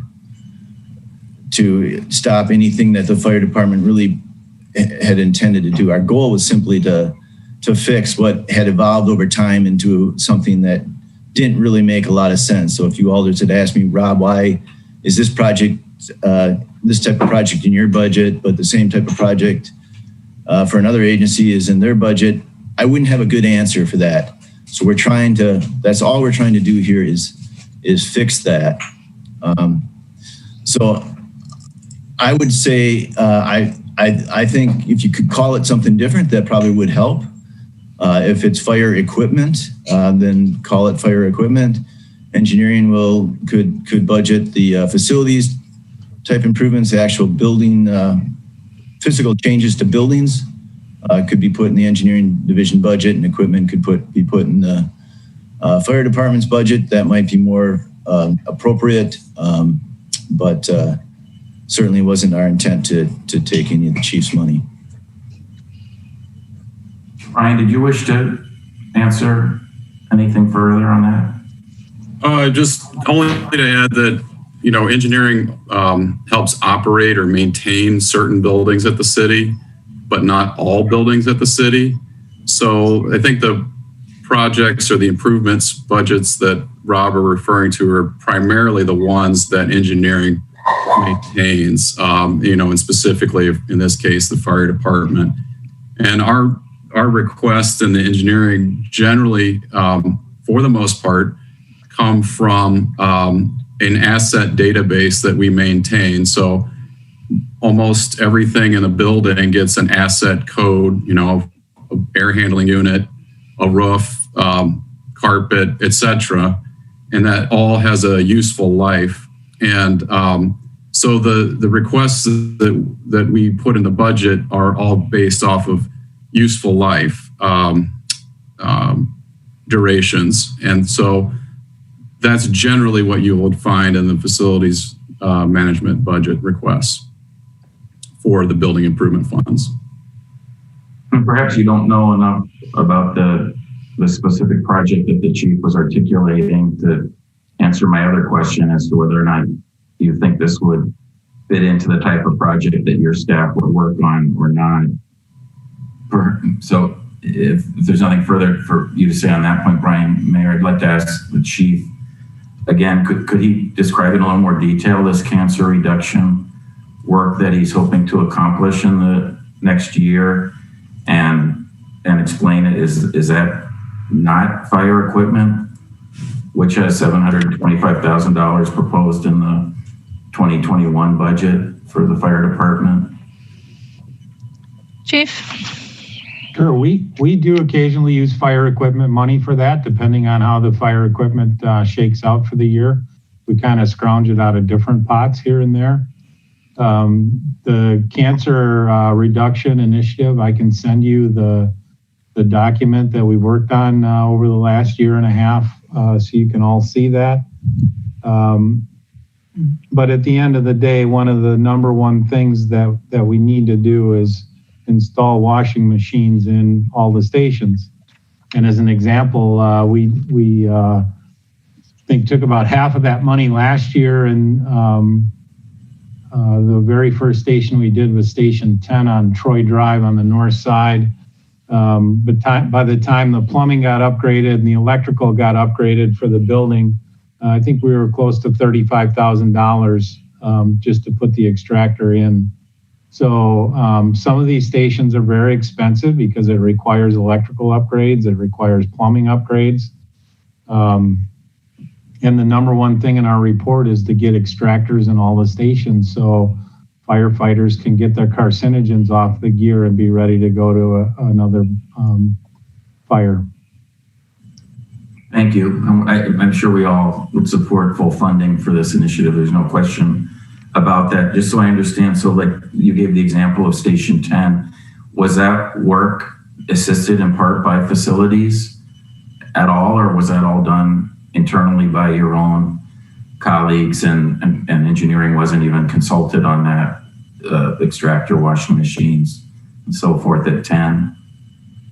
I'm going to defer to Chief Popovich on that answer, but I believe engineering was consulted a little bit. Right, the folks at Amos Street, the mechanics, they did do that. Their master plumber, master electrician worked on that. They do a great job for us. It is a billable expense. It's over and above their normal budget that they charge us for maintenance, but they do like to take on those extra projects when they have the time. Alder, did you have other questions? No, thank you. I'll yield back. Thanks, Mayor. Thank you, Alder. We have a couple of other alders in the queue, but I'm just going to suggest that the appropriate action here might actually be referral, so that we can sort out the different amounts of money that are required for the cancer initiative, and fire and engineering can have a conversation about whose budget that ought to be in. But we'll go next to Alder Moreland. Is this a time where I could make that motion for referral? You could, Alder. I'd like to. So it's a motion to refer, let's see, to the full council amendment process is probably what's in order. Is there a second on that? I believe Alder Carter will second that. Yep, right. Second. Thank you, Alder. Alder Moreland, did you wish to speak to it? No, I think that, as you put it, I think we need to clarify this a bit. If I believe in consistency, so if it makes sense for facilities type issues to be with the engineering department, I just want to make sure that that's across the board and all city agencies, that when it comes to facilities that they're there. And then the other part is if it goes into, if this is something historically that the fire department has budgeted and it goes to engineering, that they are guaranteed that they will have the money to do what they need to do, because I think this is pretty important. Yep. Thank you, Alder. I couldn't agree more. Alder Kimball. Yeah, thanks, Chief, for the information. So I think we would like to see that report. You said you have a report on this project? Yes. Or we would like to see that. And also, your plan for, do you plan for installing them in all of the stations next year, or what's the plan? It's a step plan. I think Chief Popovich can tell the details on where we're at right now. I believe there's 6 stations of the 14 have the extractors and dryers that are designed just to clean fire gear, the heavy fire gear. And so for next year, would you do the remaining 8? Is that the plan? I don't think there'd be funding for all 8. That 70,000, Alder, would probably do 2 to 3 stations. But it seems like I think we're pretty fuzzy on the details of, the equipment purchase, and then breaking that down between the equipment purchase and then the work that you would need to bill out to engineering to do the over and above plumbing and electrical. So I think that's probably what we'd like to see for the amendment when it comes to the full council, that broken down so we can add money to your budget for the actual equipment. Does that make sense? And then keep or allocate money in the engineering department for their share of the work. Does that make sense? No, but we'll figure it out.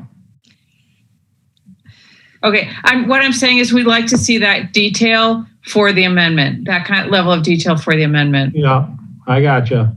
Okay, thanks. Thanks, Alder. All right, so the motion is to refer. Is there any objection to recording a unanimous vote in favor of referral?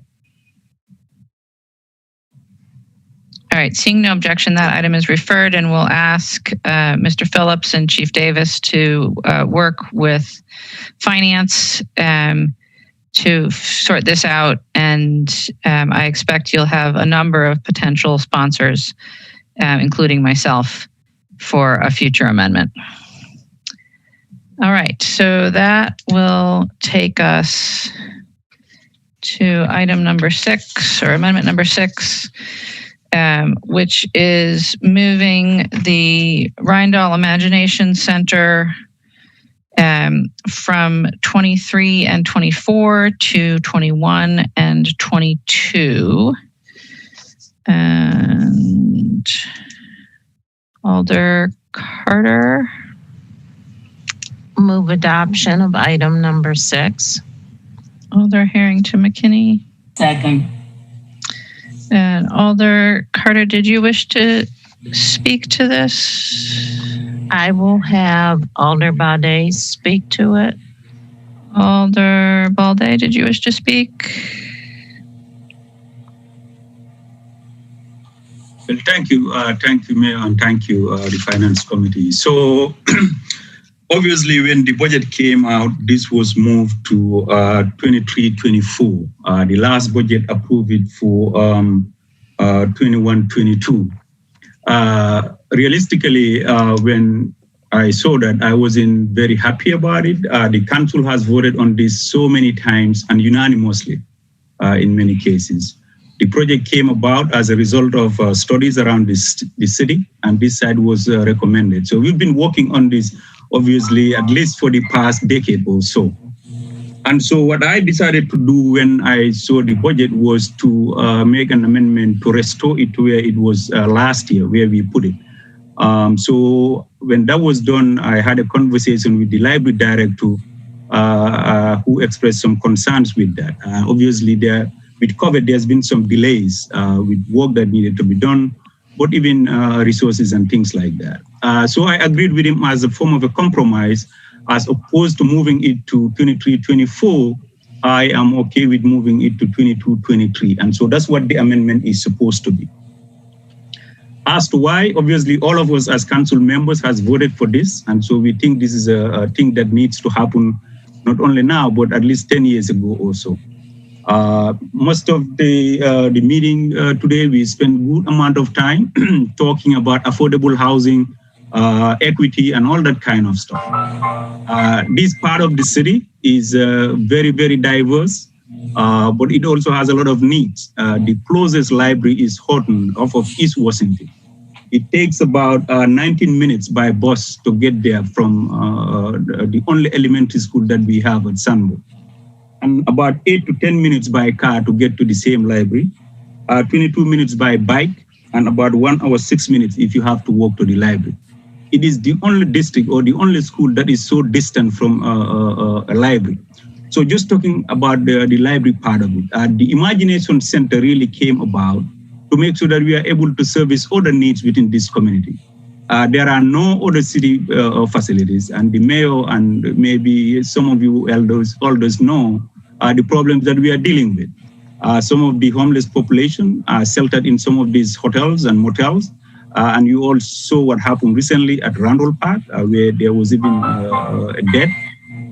So we have a lot of needs here. And so if equity is of concern to all of us, if we are serious about some of the issues that our communities of color, our poor communities are facing with, this problem would have been, this project would have been implemented by now. And so I know the mayor campaigned on this. And so I believe what she said, that she's really committed to equity. I just don't understand why she and the previous mayor will always pull this, even if the council voted for it 100%. Like I said, based off my conversation with Greg, we do think that the project is doable by moving it 1 year more, 22-23. So as to the merits of the project, I think we've discussed this so many times. But I do want to remind you that for some of you who've been here for a little over 2 times or so, the Sandburg Elementary School did do a video that they shared with the mayor's office and the council. This was out of nowhere, that this is exactly what their dream is. This is what they would see to happen around this area. So if we are really serious about not sending our kids to prison, but we want to give them opportunity for education, we don't want them to engage in illegal activities such as car theft and other things, then we should provide this facility for them so they can have extracurricular activities after school where they can go for so many things. And we did everything. I mean, I personally work with Parks Department, the Library Department, and other Economic Development Department, and others, to make sure that the library is affordable. This has never been done at a park, and that was to save us some cost. The park is huge, and therefore the Parks Department agreed to it. So every component of the project is thought through and is meant to really save us money, but at the same time reach out to our constituent or our population that generally are not at the table or generally are not just service. And so I hope again. I mean, you have voted for this. Everybody who is a member of the city council has voted for this before. Whoever was a member of the finance committee last year has voted for this, and the year before, and all that. So I hope you will all find space to support this again and vote for the amendment, so we can get this community what they have been asking. If anything, this will be the only service, a city service in this part of the city. So I'll give you a quote of one of the report. I mean, and this was sent also shared with you. But even if you look at the library budget, one thing that is very clear at the top of that budget under the Randall Imagination Center is that the project is to provide a safe public space with health and environmental literacy resources and educational opportunities through partnership with Madison Parks, community development, and key East Side health facilities. So all the issues that we are talking about, from what, the impact of COVID to our community, to poverty, to access to education and recreational activities, after school program, this project is going to provide. So if you are really, really very serious and concerned about this issue, I think this project should even start now. But again, I understand the reality of COVID. Resources has been redirected.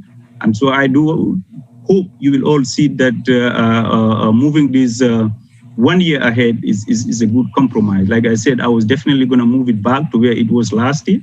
But obviously, speaking to the library director, I think this is the best compromise. And I hope you as the finance committee members will also see the same.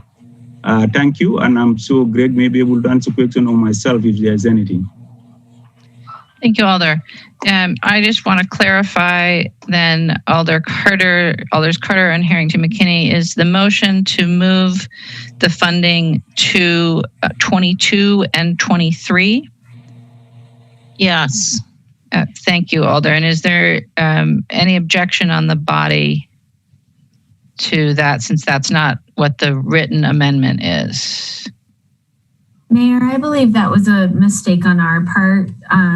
In the version that's currently in Legistar, it includes an outdated version of the resolution, and the packet should have included the amendment as Alder Balde just described it, and I will send the corrected version to all alders right now. Thank you, Laura. All right, so just so everyone is clear, you'll get a new version of this amendment, but it is to move into years 22 and 23. Alder Furman. Thank you, Mayor. I'm going to support this amendment, but I remain, which I have in previous years, very concerned about how we're going to actually pay for this. I don't argue with the need for it. I understand the need for it, but I think it's still entirely unclear to us, one, how much it's going to cost to actually have this facility up and running and staffed. That's additional details I spoke to the library director today that we will get and would have before budget time next year when we're looking at this. And then once we have that number, how do we actually, get the funds to pay for it when we will continue, I'm sure, to have very tight budgets. So I look forward to having the discussion, or I look forward to the council more clearly having this discussion at budget next year when more data and information is available. But I am supportive of, at least for now, moving this discussion to have it next year with the strong caveat, as Alder Balde keeps saying over and over again, the council keeps unanimously approving this. I think it's, there's a lot more detail that we need to know before we can absolutely, put the shovels in the ground and do this. And I'm hopeful that the processes that are in place by the library right now will be able to give us that data for the council to make a decision next year. So thank you. Thank you, Alder. Alder Harrington McKinney. Thank you, Madam Mayor. I too am going to support this. I sit on the library board, and one of the things is that we want the project to continue to move forward. It's really very difficult to generate support around a project if I know that there are still details to be worked out, the bottom line, the cost, and all those issues. But in order for the community to continue to be strongly behind the project, and in order for the project to continue to move forward, it really is important that we stand by the commitment. There are a lot of I's to be dotted and a lot of T's to be crossed. I do understand that. And before the council makes a final decision, all of those factors will be evaluated and we will know the bottom line in terms of what's so. But in order to energize the need for having, and that's what I've been pushing in terms of violence prevention, we need a space and a place for our young people to go. And so we all know the need. The question is the cost, and we'll get there, but we won't even get there if we continue to pull this off and push it far out. And so I'm hoping the colleagues will understand, will agree that this really does need to move forward, to keep energizing the community they've stood up and said what they wanted collaboratively. So I will continue to support this project. Thank you, Alder. Alder Kimball. Yes, I have a question of the park supervisor, and that has to do with what role is Parks playing in this? We heard that Alder Balde and the library director had discussions about it, but what is the role of Parks in this project? Mr. Knapp. Yep, sorry, let's see, can you hear me? Yes. Excellent. Sorry, trying to hit the video button. I should be used to that by now. So the Parks Division is certainly involved and has been involved in the project Imagining of the Imagination Center. Really over the next year is when a lot more of our work will come in. What we do have right now is we have a failing structure. Well, the structure itself is not failing. The mechanicals are starting to at the shelter, and we've heard for a long time the desire for a better shelter there after we'd invested in the splash park. The parking lot where the serving existing shelter is also one of our more dated, not the worst, but so there's infrastructure that's starting to fail. And our view on this project is to, with this initial work, the work that's been done, I think we're at a space now where we need to start the process, master plan, update review as we come out of the concept plan, the schematic planning that's going on right now. We felt, and I still feel, it's premature to ask people and the public their opinion about a facility that is a box or an image that they create in their mind. We'd like to get a little closer to how it decided and then what it would look like, and then also what its functions, because we see it as serving parks purposes, certainly, and efficiency would be not trying to rebuild a park shelter, but trying to accommodate those park type experiences and uses, which our shelters we use. Obviously, the public restrooms are a big part of that. That's a huge part of a project like this, serving the park's needs from a restroom perspective, as well as also a gathering space, event and gathering space. A lot of our community parks have shelters, reservable shelters that serve the community for events, but mostly, honestly, for family reunions, birthday parties, and those type of gatherings, that 80 to 120 person gathering, obviously not in the time of COVID. And then on top of that issue for us is the timing. We've tried to sequence it a couple different times to get it right. We have pushed that back a little further. Two reasons. One is waiting on the schematic work that's ongoing now with the library taking the lead on that project with engineering facilities. And secondly, frankly, there's a capacity issue for us, certainly in just jumping off on a master plan revisit, if you will, at that park. But we see it as having loads of potential to serve park purposes, but there's details to still be worked out here for sure. So to be clear, are you saying that before this can be built, you would need to do a revision of the master plan for that park? The park committee, we would absolutely plan to site such a facility. The park commission approved. This would be a different use. The park commission was receptive. They certainly have concerns of anything going on in the park that's a change. But I think that's where the additional detail and continuing that conversation, we work through that process. But yes, it's my opinion that before it could be built, the park commission would need to amend the master plan to accommodate the facility as currently talked about for sure. And that would you would have to schedule that into the rest of your work in your department. Yeah, and to be very clear, we've had that on our schedule. We were supposed to start it this fall initially. We pushed that out a little bit. We've been a little bit, not a little bit, we're behind.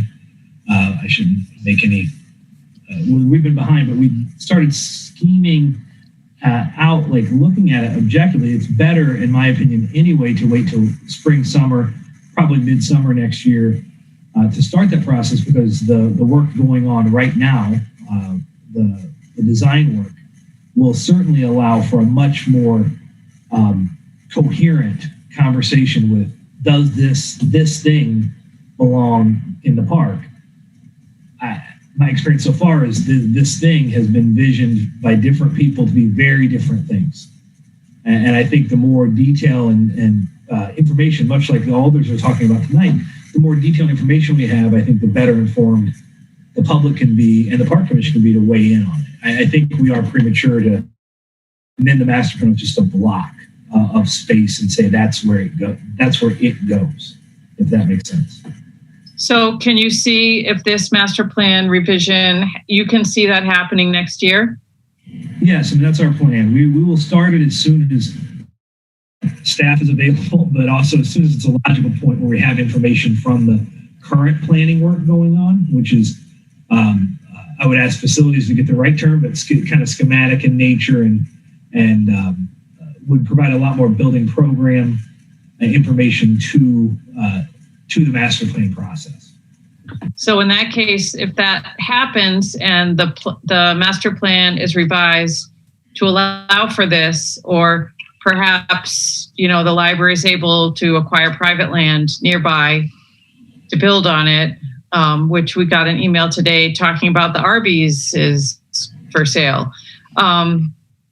Would it then make sense to you for the Parks Commission process that the construction and planning might begin in 2022? Does that a logical timeline given what you have to do? So yeah, the two things. If it's on, I don't want to step on any part of it. If it's on a private property or not park property, I would gracefully or step aside. I don't want to comment on we don't need to act at that point, in my opinion. We still have some infrastructure issues we're going to have to solve over the next 5 years. If it were something that was continued to be pursued in the park proper, I think the timing of this 22-23 as proposed amendment is certainly achievable.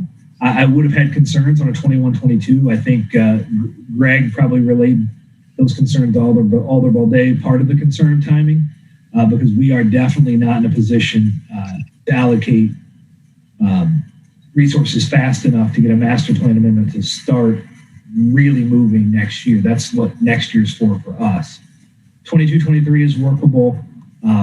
I think at this point, I think is workable. I mean, I don't think anybody's going to add a bunch of projects in 22 to us, but if you did, that would change a little. I think the 21-22 work plan for parks is in a good position and can be done. And the other part I want to be really clear about with facilities leadership on the project and the library, we are absolutely a part of it, but they do so much of the work on this type of endeavor that I would not anticipate the 22 season having, staff at 5 to 10 hours a week even on the project. I'd expect 2. Okay, thank you. Thank you, Alder. Alder Harrington McKinney. Thank you, Madam Mayor. I want to speak to the consideration of developing this within a strip mall or in Arby's. And the reason that I want to speak to this is that in 2015, we started the process of the Employment and Training Center, and the city spent much money in retrofitting the Employment and Training Center. And I've said this before, we now have a facility that is really too small to really engage to engage the development, education, economic growth, and development that we're talking about for our communities within the Park Ridge and the West Side. It's too small. We've got, did we know that Exact Science would end up over on the west side? No, we did not. But we have experience taking small condos and turning them into but recreation centers. We've experienced taking a strip mall and turning it into a community center. They are just too small to really accommodate the needs of our communities.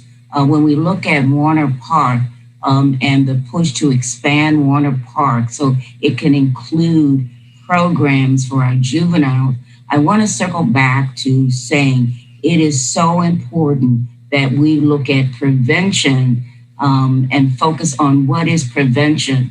And on the east side, on the west side, in those areas where we have a large concentration of people of color, I'll say that generally, is that we must make an investment rather than saying, oh, we'll just give you that. I wasn't strong enough as an alder to fight that. A new alder just says, yes, it'll be what it is. But I know that it was wrong for me to, and probably wouldn't have passed. But as I look at the Employment and Training Center and the work that is done, the community engagement and all of that related to the Employment and Training Center, if we had had the vision, the imagination of what that could have been, we wouldn't be looking at an Elver Park Community Center. We would be looking at an edifice that would really provide space for not only economic development, but space for elders, for juveniles, for juveniles as well. And so we must really start expanding our scope and looking beyond the what's now, but looking at, and I love the name of Imagination Center. That's who we have to be. And we were challenged is that we need to save and be who we choose to be going into the future. And how the future is looking is that we need these centers in our different areas so that young people have places to go and things to do. So I would not support if this was a strip mall project. I certainly would support having a facility where it is multi-use. And I think that we've already said all that we need to say about the project, but it is a solid project. The library is solidly behind it. Pushing it out is the right thing to do because we don't have all the numbers, but the library board is solidly supporting this project. Thank you, Alder Carter. Thank you. I am in support of this project, but I'm not going to go repeat what has been said tonight. I am going to take this opportunity to call the question. And Alder, there are no other alders in the queue, so I believe we are at the question. And so we have motion and a second to approve. And just to clarify, the motion is to move the Imagination Center into years 22 and 23 in the SIP. Is there any objection to recording unanimous vote in favor of the amendment? All right, seeing no objection, we'll record a unanimous vote in favor of the amendment. And that will take us to amendment number 7, which is in Monona Terrace, replacing $50,000 from room tax proceeds with non-general fund geo-borrowing for this project in 2021. Alder Carter. I move adoption of item number 7. Alder Verveer. I'll second the amendment, but no, Mayor, I believe Alderperson Valdez has his hand raised for the last minute or so. Oh, thank you, Alder. Alder Balde? Mayor, and thank you to the Finance Committee. I just wanted to say before after the vote that I really appreciate you passing this forward. Chances are very high that I may not come back to council come April next year, whether winning this race or not. I am planning to do something different. So I really, really appreciate this, and I hope all of you, particularly the mayor's office, will hold on to this project and make sure that it is delivered to this community. We need it, and we needed it 10 years ago. So just wanted to say thank you. Thank you, Alder.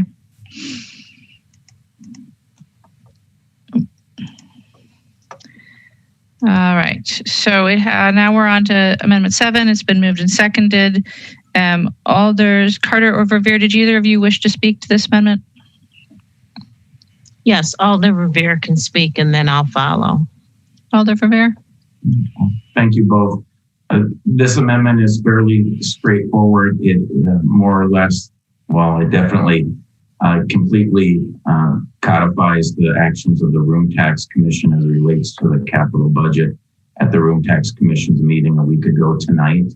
Specifically, it allowed for an additional $50,000 of room for the Room Tax Commission to make appropriations in the 2021 budget by freeing up that amount of money in the Monona Terrace capital budget and moving that $50,000 specifically from room tax funds to room tax fund supported geo borrowing. In other words, the room tax fund would eventually repay this additional debt. The money specifically is to go to loading dock improvements at Monona Terrace, so it's clearly something that could and should be capitalized. It's not for something that would only last the next couple of years. So I urge my colleagues' support for this amendment. Thank you. Thank you, Alder. Alder Carter, did you wish to add anything? Yes, I just wanted to say that, we all know that the hotel industry, entertainment industry, including Monona Terrace, has really been hit hard in addition to the employees that they have. But I think this $50,000 for the loading dock is essential if we ever come out of COVID. They need to be competitive, and right now that industry nobody's competitive because nobody's getting any business. But I'm hoping that this will get fixed, and in 2021 we can be back on the mend again. And that's all I have to say. I hope you will support it. Thank you, Alder. All right, it's been moved and seconded. Are there any questions or discussion? All right, seeing none, is there any objection to recording a unanimous vote in favor of the amendment? All right, seeing no objection, we'll record a unanimous vote in favor of amendment number 7. And we'll move on to amendment number 8, which is in the parking utility and is adding a sentence to the description for the Lake Street garage replacement. Alder Verveer. Thank you. I move to adopt the amendment. Alder Carter. Second. Moved and seconded to adopt. Alder Verveer, did you wish to speak to this? Thank you. This is another example of what I said at the outset when we started our consideration of amendments, that this is one in the line of a list of amendments where I'm attempting to provide more information and clarity in the budget. And specifically as it relates to this, it's the, I think, pretty obvious conclusion of our staff that if we are going to move forward with the rebuilding of the Lake Street portion of the State Street campus garage, we are going to need to have that supported by TIF funding. And so this, in essence, kind of states the obvious that staff needs to begin planning and studying the possibility, the efficacy of creating a TIF district. And speaking personally, I hope it's a TIF district that would not include just this one parcel, but the entirety of the greater State Street area. Thank you. Thank you, Alder. Are there any questions? Or is there any discussion? Seeing none, is there any objection to recording unanimous vote in favor of the amendment? Seeing none, we'll record a unanimous vote in favor of the amendment and move on to amendment number 9. And Laura, I'll just note in the version that I have, the numbering is off. I'm not sure that it matters, but the amendment numbers are off. So amendment number 9 is in the Parks Division, and it is adding an Elver Park Community Center to the Horizon list. Alder Harrington McKinney. I move adoption. Alder Carter. Second. Thank you. Alder Harrington McKinney, would you like to speak to this? I absolutely do. There was a lengthy discussion when the Imagination Center was before us, and so I won't repeat that. That was a great discussion and segue. The goal of this amendment is to put the Elver Park Community Center on the Horizon list for out years. There is a zero budget. The implication for future preparation to be ready for the project for future consideration. Our partners would be Parks, Facilities, Dane County Public Health, Community Development, Madison Municipal School District, the Senior Services, Community Leadership, and various other public and private entities will be partners. This is a new project that is not reflected in the SIP.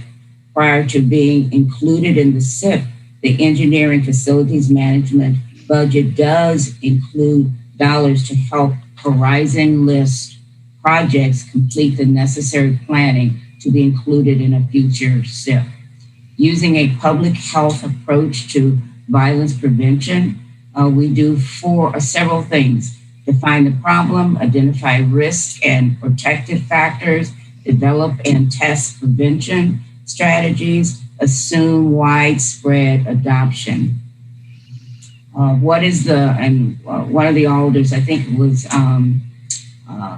Alder Kimball, asked, what is the role of the Parks Department in the Elver Park Community Center? One of the first conversations that I had as a new alder was a meeting with Parks, really talking about Elver Park as a gem and the expansion of Elver Park to really be a service of the community, and a vision that he had that had not come to fruition. In 2015, 2016, there was a community group that had started conversations, and they were really interested in what the Elver Park Community Center would look like and what investments we would have to bring to bear. But those conversations ended because it didn't have a place to land. The Horizon list does give us a place to land. It gives us a footprint. It doesn't give us a full realm of possibilities, but it does give us a footprint to get started in that conversation.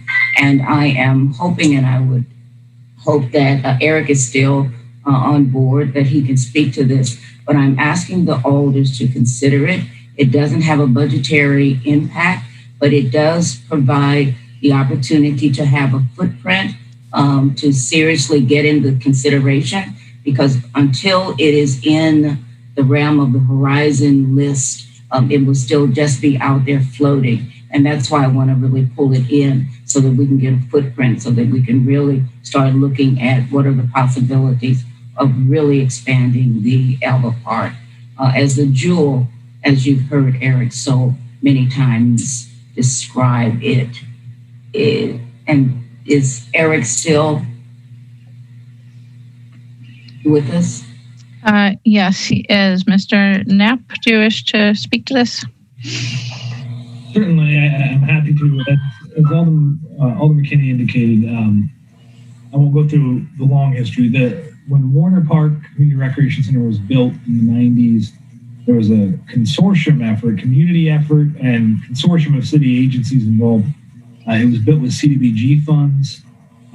It involved a variety of agencies more than parks. It was our first and only to date community recreation center that we operate. During that time, and I should maybe look to the alder from the 4th District, he might recall this, but during that time there was some legislative history that indicates there was contemplation of a West Side facility similarly situated. That never came to fruition. CDBG funds definitely were changed in how we allocate, but also the regulations in which they're provided. But at Elver, what we certainly have seen is a consistent demand also from a variety of groups and entities and individuals over time, and something more than is there. I've had the unfortunate news of telling Alder McKinney many times, I see this as a valid conversation. I see that there are a lot of other pieces in this puzzle. The Community Development Division certainly has a significant piece in where and how neighborhood community centers should be done, and then whether or not we should be looking at more city-operated or city-owned facilities like community recreation centers in a more of a Warner style. And they definitely come with an operating cost. Those are real questions that the Park and Open Space Plan, which guides most of what almost all of what we put forth as a project in our capital budget, it really doesn't have that kind of special facility in it. In fact, the Warner Center is barely mentioned in our POSP. We're a parks division, not a recreation agency primarily. All that said, putting on the Horizon list certainly raises that spectrum of awareness. It gives us some time to work with some of those other agencies to talk about how would we look to see the council validate the interest in that being pursued further. And then it also gives us enough time to do that in the time frame of the 2024 is currently, we talked about Rhino earlier. We're doing Vilas now. The other big, and Law Park here in a minute, those 3 plus Elver are the 4 big master plans that are really kind of on our list for the next 5 years to get done. And Elver is scheduled more 2024 range. So that's, I think, timing wise, it can make some sense on the Horizon list to know there's a project with a footing out there. Should that be something the city wants to rally and coalesce around? But that's kind of where it is. And I want to be very clear. We've never asked for a community recreation center in my tenure, or to my knowledge, Parks didn't ask for the one it has either. And I think that's one of those challenges of our system. We are very proud supporters and operators of the Warner Center, but that's the history of kind of how we got where we are. And I look to policymakers to decide, how do we decide if there should be more, and if so, where? Thank you, Eric. Anything further, Alder Harrington McKinney? No. Thank you. Alder Carter. Thank you. I have 2 questions. One, Eric, did you say that the master plan for Elver Park is 2024?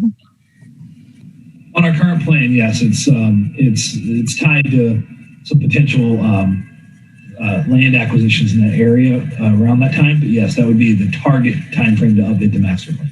Okay. And then I have a question for Jim O'Keefe, if he is still with us. He is not, Alder. Okay, thank you. Thank you, Alder. Alder Furman. Thank you, Mayor. I actually had a question for Jim O'Keefe, and it might have been the similar questions to President Carter. So I'm sorry he's not here. So I'll just make some comments on this. I think everybody, unfortunately, has had different views on what the Horizon list is, and so I just kind of wanted to share what the Horizon list is to me.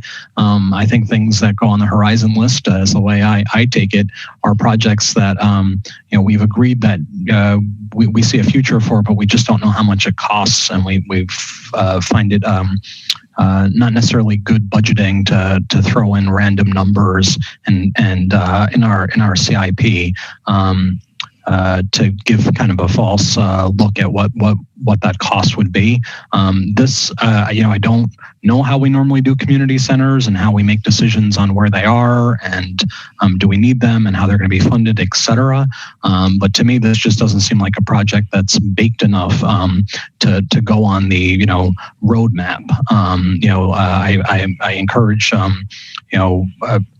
future looking into this and would love to see it on the horizon list and then possibly eventually in the CIP with actual numbers, but this just seems way too early to be putting this here without going through the process. And what I wanted to ask Jim O'Keefe is what has been previous processes, but this seems to be introduced here to be put on a horizon list, and that's just for me, that's not how I view the horizon list. So thank you. Thank you, Alder. I certainly don't want to speak for Mr. O'Keefe, but I will just remind the committee that we did adopt a framework around the creation of neighborhood centers and the funding of neighborhood centers, I believe last year. So that might be something to refer to in your consideration here. I have no others in the queue wishing to speak, so it has been moved and seconded. Is there objection to recording a unanimous vote? Alder Furman requests a roll call, so we'll have a roll call. All those in favor, aye. Those opposed, no. I will unmute you, ask others to keep themselves muted, and ask Laura to call the roll, please. Alder Carter? Aye. Alder Carter votes aye. Alder Furman? No. Alder Furman votes no. Alder Kimball? Aye. Alder Kimball votes aye. Alder Harrington McKinney? Aye. Alder Harrington McKinney votes aye. Alder Moreland? Aye. Alder Moreland votes aye. Alder Verveer? Aye. Alder Verveer votes aye. Mayor, there are 5 ayes, 1 no. With 5 ayes and 1 no, that amendment passes. And I will mute you all again. And we will go on to Alder Harrington McKinney. Yes, Madam Mayor. Am I muted? You are unmuted, Alder. Okay. I want to pause to thank those alders who voted for the Albert Park Community Center. And I understand, Alder Furman, your hesitation. But I am very clear that until we are more proactive in providing spaces and places that young people can claim, that we are going to have a continued increase in violence that we are seeing now. We must provide spaces and places for our youth. The entire concept of public health as a deterrent to violence has been documented, and I'm hoping that we will continue to have those conversations. As the mayor said, there are parks and community centers, and there has been a deep dive by Jim O'Keefe and his department in looking at these community centers and funding them. And so until we get to a finalization where we have an end result, one of the things that I will be moving forward is how we're funding those recreational facilities, and are we doing enough? So thank you so very much for looking at the vision of how we're addressing proactively our increase in youth violence. Thank you. Thank you, Alder. All right, so now we are on to amendment number 10. Alder Verveer. I move adoption of the amendment. Alder Carter. Second. All right, moved and seconded. Alder Verveer, do you wish to speak to it? Thank you. This amendment would provide what I believe is much needed clarity as it relates to the Law Park improvements that we hope to have occur sometime in the future. I realize not in the next few years, but many years into the future. But with that does require a significant, robust master planning process. The executive capital budget language, as you all probably recall, my questions of park staff at our hearings a couple weeks ago, solicited a lot more information as to what the actual status is of this project. if you just read the, again, narrative in the budget book, it gives the impression perhaps that a reasonable person would believe that the planning will not occur until 24, 25, and perhaps nothing's going to happen between now and then. And nothing could be further from the truth, as you remember Mike Sturm explaining to us a couple weeks ago. Specifically, there is reauthorized money that is available to continue funding our consultant Smith Group. There is a large public meeting that is tentatively scheduled for October 29th to kick this off in a major way. We're planning a design challenge. We're planning likely to create an advisory committee. All these things would occur well in advance of the 24-25 cycle in the SIP and the executive budget. So I believe that this amendment will clarify the actual reality of this without providing an additional dollar to the project. We'll just explain in much greater accuracy that the planning is occurring today, it will be occurring tomorrow, and over the next few years.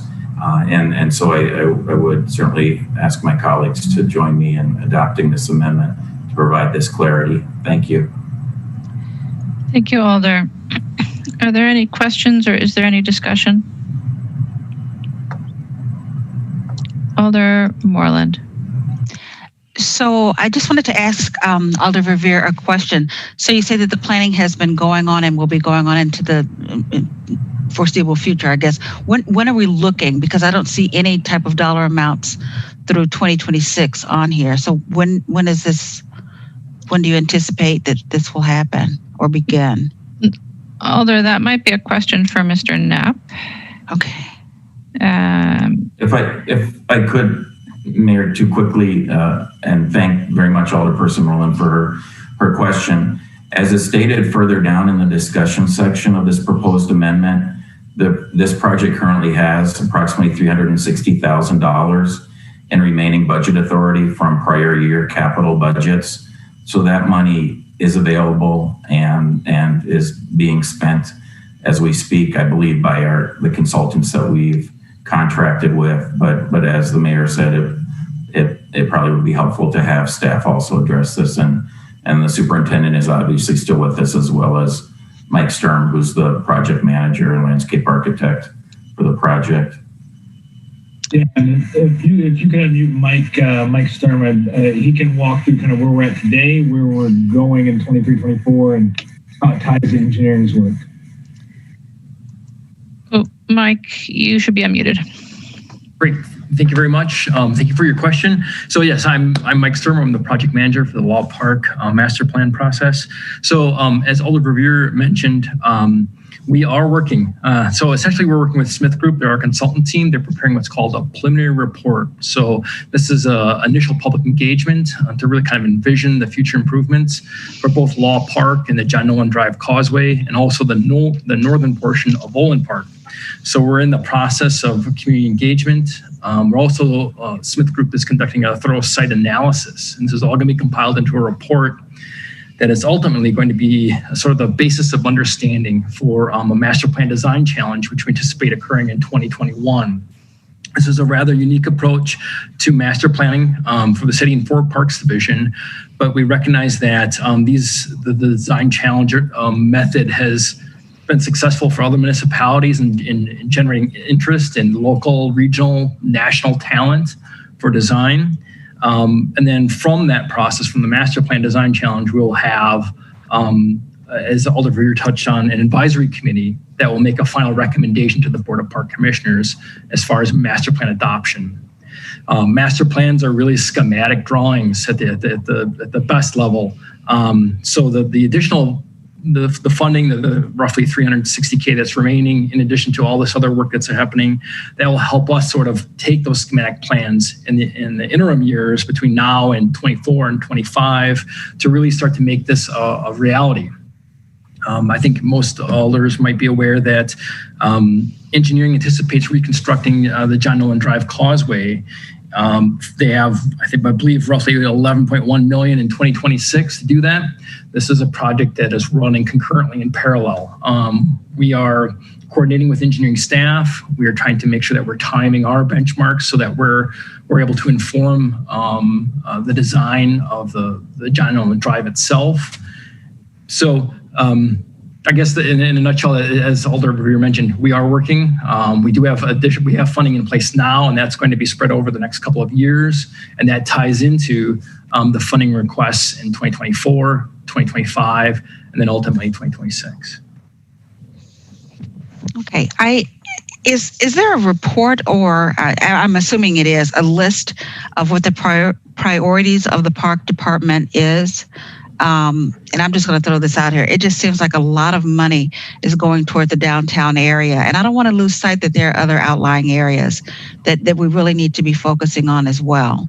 And I'm not trying to offend anybody, especially you, Alder Revere, but I just want to see what the city's priorities are as it comes to parks. So if someone could forward that to me tomorrow sometime, that would be excellent. Certainly, I would recommend the number one guiding post of our investments would be the park and open space plan, which is certainly a copious, lengthy document.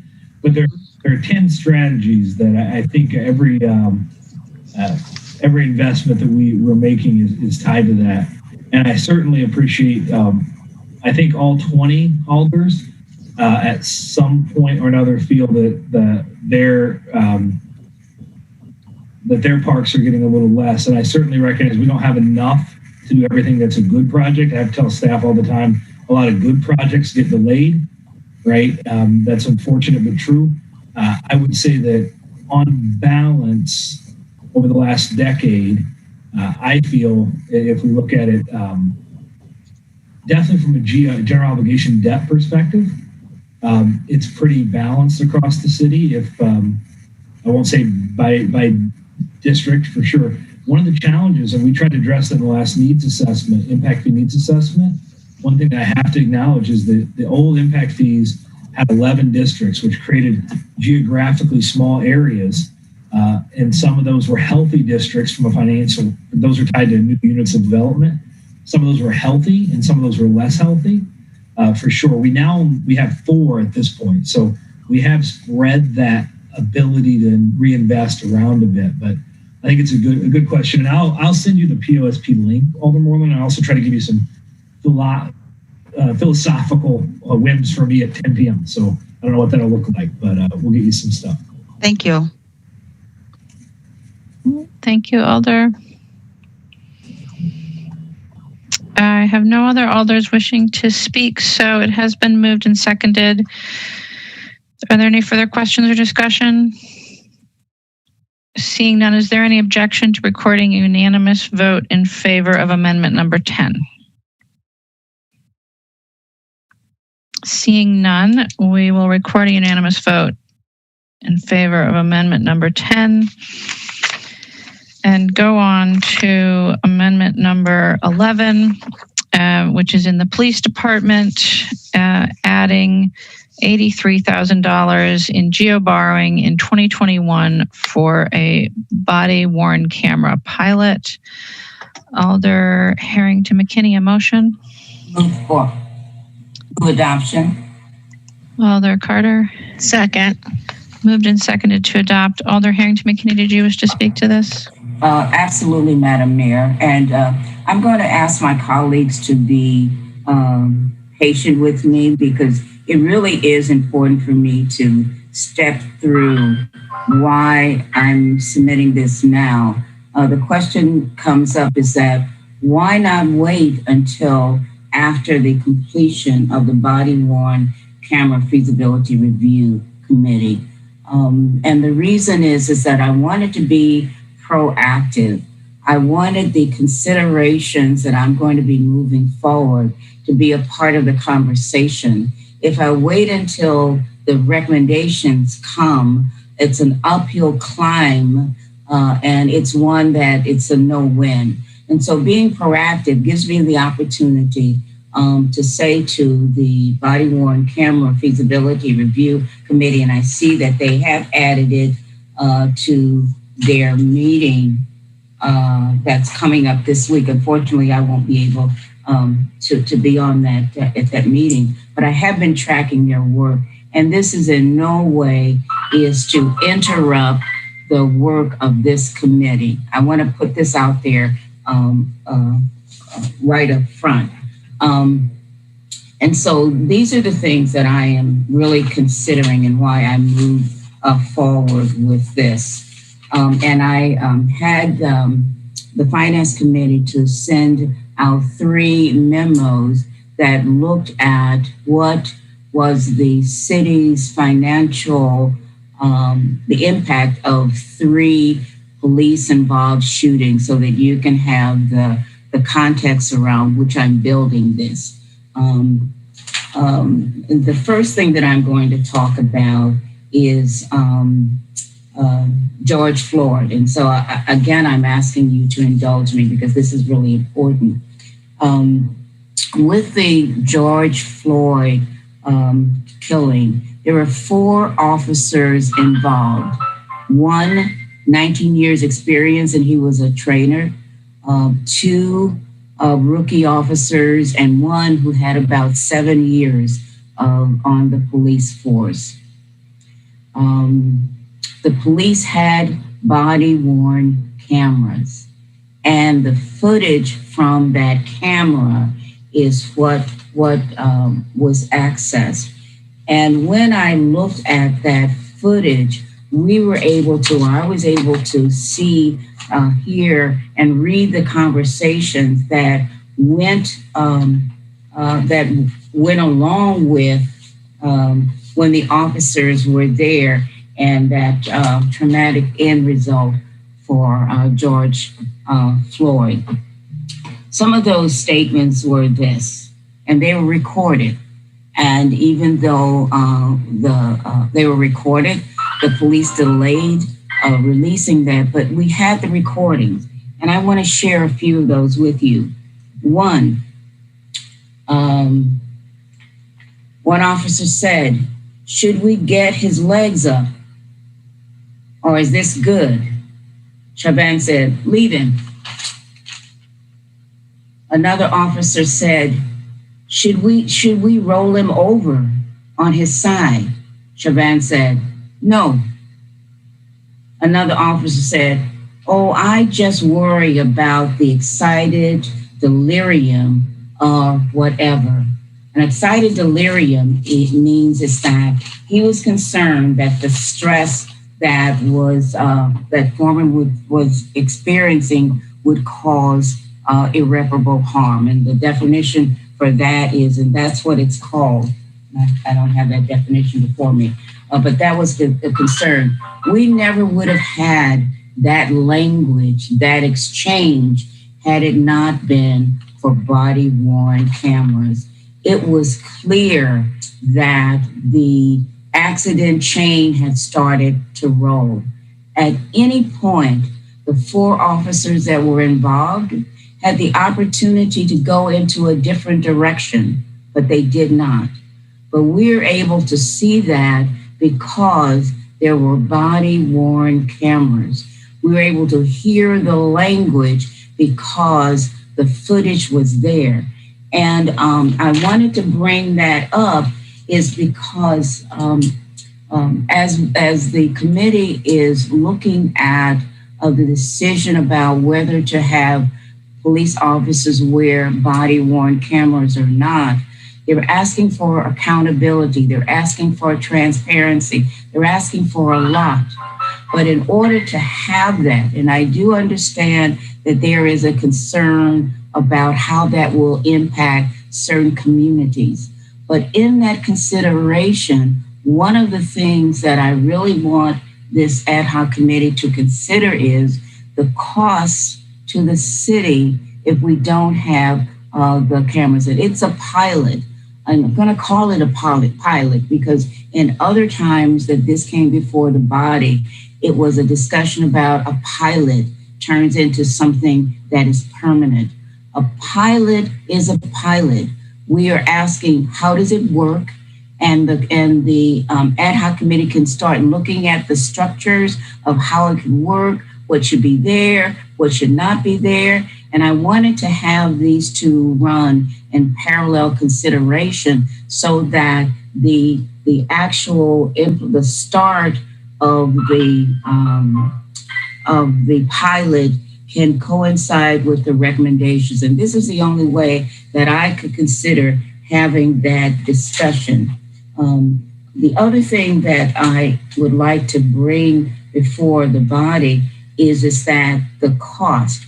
I know that the mayor said in her deliberation, we talk about COVID-19, we talk about the impact, and we talk about there's no consideration about what that budget will look like. In the 3 emails that you will receive, you can see what it costs the city to, and the insurance that circulated or that was around the 3 police-involved shootings. It cost the city. It impacted the insurance that the city is responsible for. In the Breonna Taylor final disposition, it was over $12 million, right? And I'm sure the mother said, I don't want the money if I could have my daughter back. But when we're looking at budget constraints and where we are at this particular time, we have to begin to look at what if an incident happened in the city of Madison, and what if? And so, when I was talking with Chief, one of the chiefs, not the current chiefs, and I would just say that, is that he said, what would it have been like if there was a body-worn camera in that small stairwell when Tony Robinson was killed, right? And he said, just Chief, no, he said, if what I would have given to see that vision. And so I want the committee to really consider how it is so important for us to have that vision. Is it a panacea? No, it's not a panacea, but it will have eyes on, it will have verbiage and footage, how much it will cost. We still have to work through that, but we owe it to our city in terms of transparency to have a look-see. And the only way that we're going to do that is ask the question, is that what are we trying to accomplish? How we know that a change is an improvement?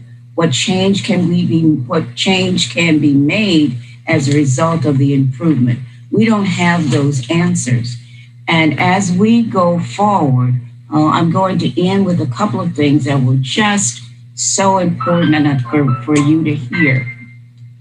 Below are the 3 claims for which you requested information. Paul Heenan, settlement amount over $2 million. Ashley DePrizio, settlement amount over $4 million. Tony Robinson, settle amount over $3 million. It is difficult to quantify the impact that these losses had on the city's premium. It goes on to say the premium did increase in response, but the exact relationship cannot be determined to the extent of the factors that are included in premium calculations. Listen to this. These losses did directly result in the city's retention increasing from $300,000 to $500,000 in the last couple of years. These changes was an underwriting decision made by the insurance company, which means that the insurance company makes a determination of how much coverage the city is going to have. These are considerations that we don't have any control in. We just passed a resolution to put in place an oversight committee, and we also put in place to have an independent monitor. Already there's a memo that came before us is what is the possibility of reopening the Tony Robinson case? And so as we're looking at what is so, we might not like the fact that the body-worn camera is before you again, but it has been before this body, not particular, the alders on this body, for about 6 years. And each year it is turned down. The reality of it is that we don't want to say it's a panacea, but I surely would want to know what was said. I definitely would have wanted to see what the officers saw, and I definitely wanted to make sure that that visibility was there. I would want to make sure that transparency was there, and we're talking about rebuilding trust within our community. And do we really want decisions made in such a way that the telephone video or the telephone camera is what we make our decisions from? And so this is the reason that I'm moving this forward, to have a consideration, a real consideration, rather than waiting till the end and the final decision is, no, we're not going to move this forward. And so I would ask the alders to consider this, is that with all that the city is facing, what if there was another police-involved shooting that was of the magnitude that we have seen going forward?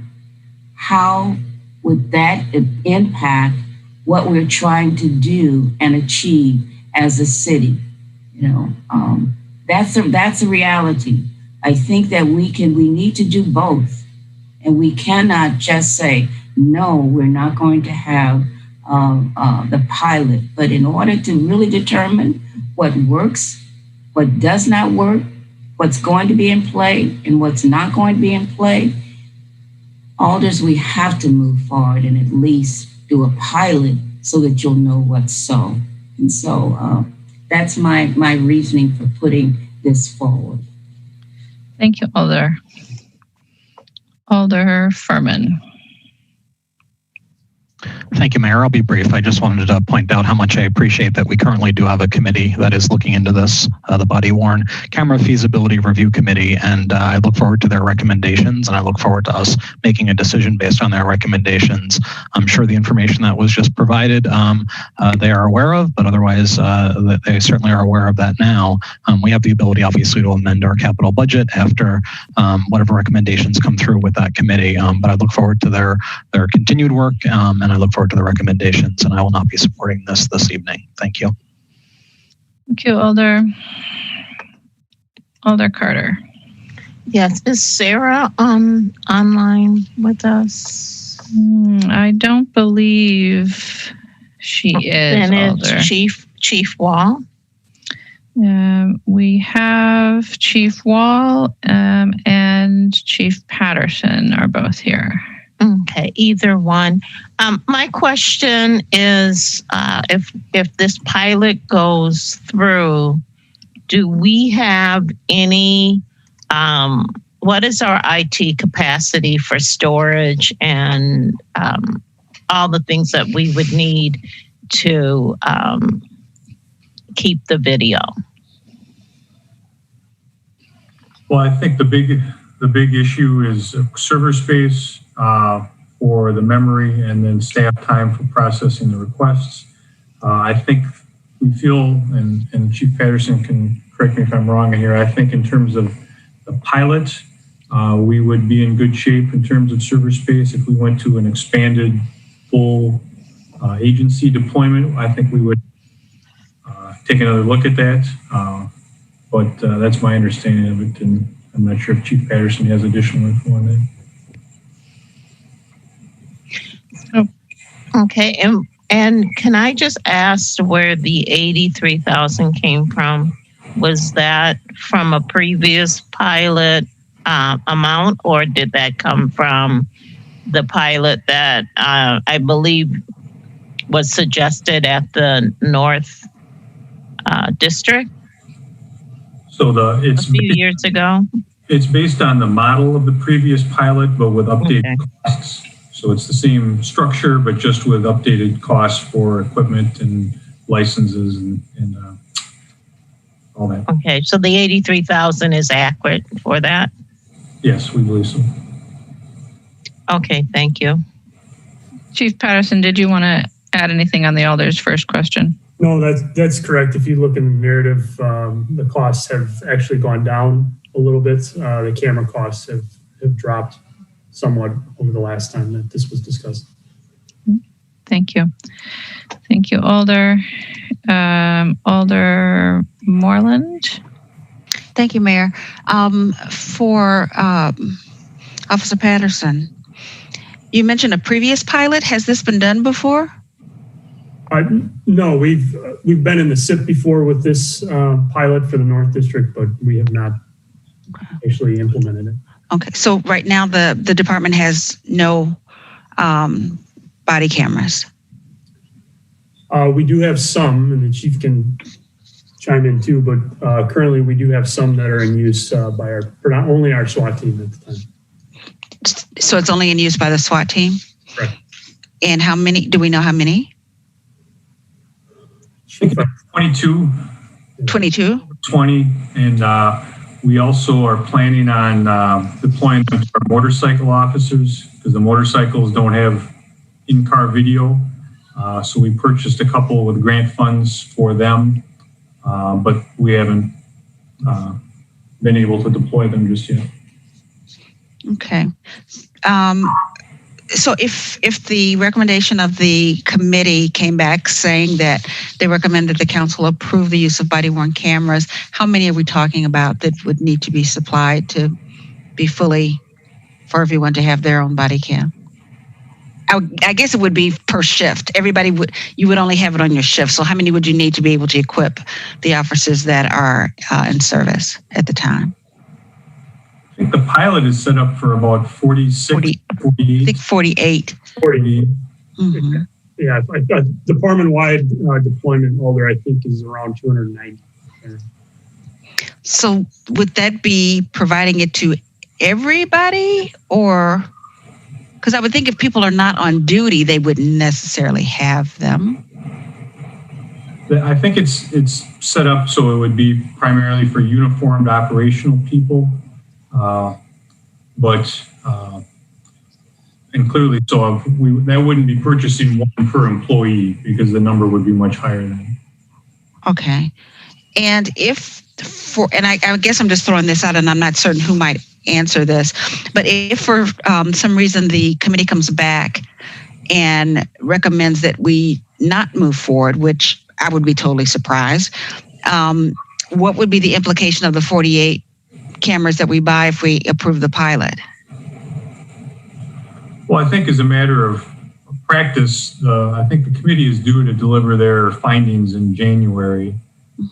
This funding wouldn't be available until January, and it's going to take a while to get the pilot up and running. So I guess it's unlikely that we would have the pilot started before the committee's report is released. Okay. So from your perspective, are you okay with waiting for the committee's report, or are you in favor of moving forward with the pilot? Well, my message all along has been that I think we should have broader, expanded use of body cameras than MP. I think it benefits the department, it benefits the community. I think it's a win for everybody, and I think it's frankly something we're behind the times on. I recognize that the committee is in place and they're doing an important function, and it's kind of a delicate for you all to sort of weigh in terms of their process and timing and the budget process. I guess if you're asking for my perfect outcome, it would be to approve the pilot, have the funding in the capital budget, and then if the committee recommends that we move forward, the funding is already there and we're able to get moving with the pilot that much more quickly. Okay. So I don't know if this is a question for Mr. Schmidtke or not. If we did not go forward with the pilot, what would be the process once we receive the recommendation of the committee for us to get this up and going as soon as possible?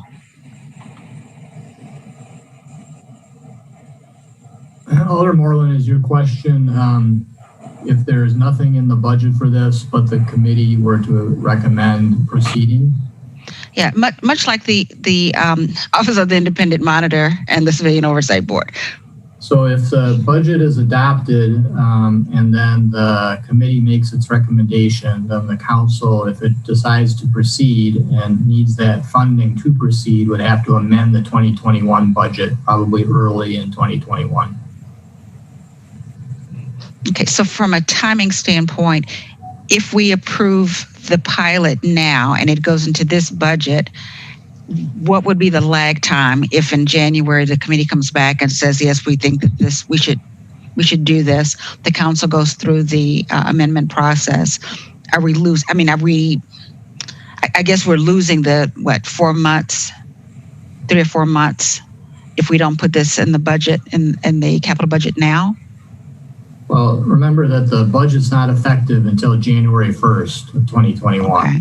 So whether or not you're losing time, I think is probably not the case. So it's more a matter of how you want this to probably be coordinated with other efforts that you might be looking at with the council. But if you decide to include it in the budget now and then let's say for some reason, as you said or suggested, that the possibility of the committee and the council not proceeding with the pilot, then the funds would just stay there. And that situation we've seen that in prior budgets where this has been adopted and then the pilot not proceed.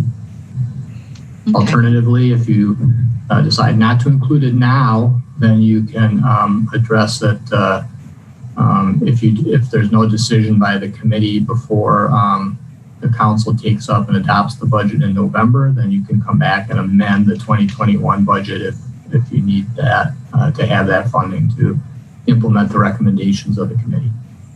Okay, thank you. And I just wanted to be said that I am a strong supporter of the body cams, strong supporter, and hope that turns out to be the recommendation of the committee. But I have to say that since we have established a committee to take a look at this, I just think that in deference to that committee, I think given that what I perceive to be a short amount of time, we should respect their work and give them a chance to complete their work and come back with a clear recommendation. Thank you. Thank you, Alder. Alder Harrington-McKinney. Thank you, Madam Mayor. Again, I will say the purpose of me moving this forward. I moved it forward so that it would have good consideration. I see that it is on the agenda for discussion for this committee, and it says a late addition. Putting it forward is my way of saying to the committee is that this is a pilot that is long overdue and should receive its due consideration in line with the possibility and the cost that is associated with whether we're going to have a body camera, a well-processed, a well-staffed, not staffed, I can't even put my word together, but going to have a police force that, how many body cameras are we going to have, what that cost is, all those considerations still have to be done. It is not out of the ordinary that that an amendment comes forward prior to even the final consideration of a project. It's done. It has been done. But for some reason, when it comes to the body camera, there is a hesitation into saying a yes to the pilot until all of the checks have been in place. And so as I said, I brought it forward because I wanted to have a full understanding, discussion related to what is the cost, what is the implication, and for the ad hoc committee to be accountable and transparent if they're saying or they're recommending the no, and for us to know as a body, as a community, why that no is. So I wanted to put that responsibility back on the ad hoc committee to address that recommendation or whatever that recommendation would be.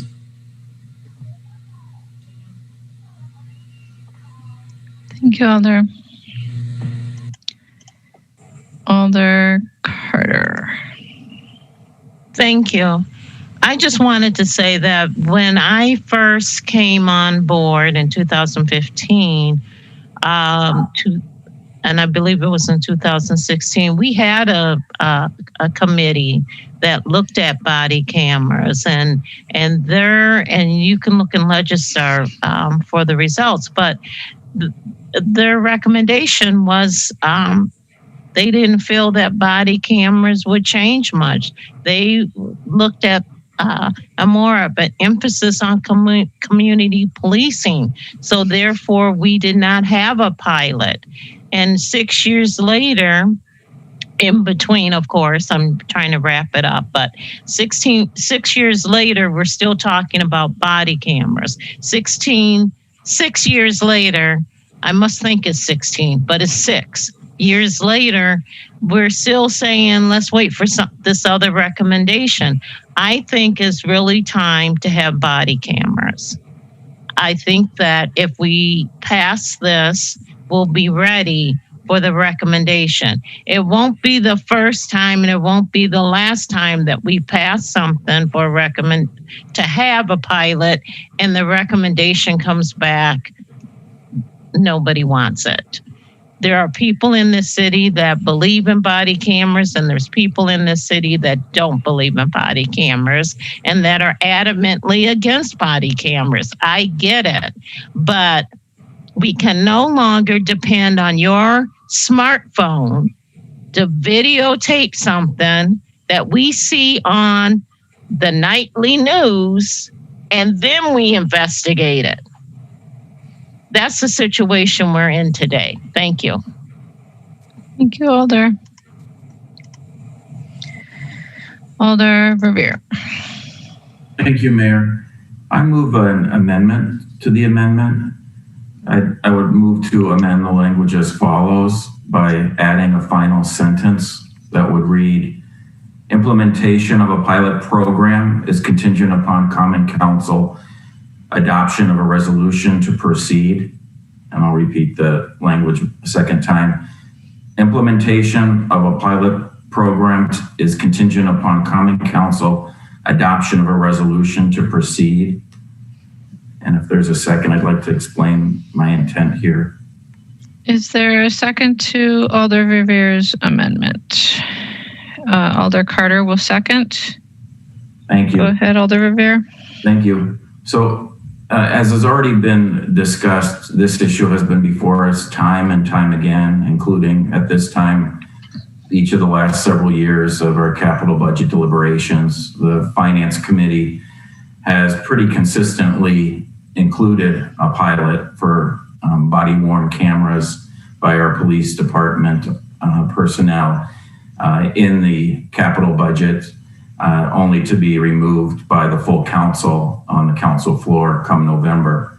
Obviously, that's the reality, and that has what has happened more times than not. So I will say that I personally have long supported body-worn cameras by our officers and have consistently voted for it whenever the question has been posed in the past. So along with, it sounds like Alders Carter and McKinney and Moreland, we all agree on that point. The intent of the amendment is to show our respect to the body-worn camera feasibility review committee. And I give them tremendous credit for volunteering for this service that they're actively engaged in. And I've offered this language in some form or another in the past when we've been in the midst of committees reviewing this, be it the ad hoc committee or the first body camera committee over the years, to not only show respect for the committee, a committee that is actively considering the question, but also to provide comfort for my colleagues that are more skeptical about the cameras, so that this vote is not the end all and be all, that it would require a future action by a majority of the council to proceed, even if this is included in the adopted capital budget in November.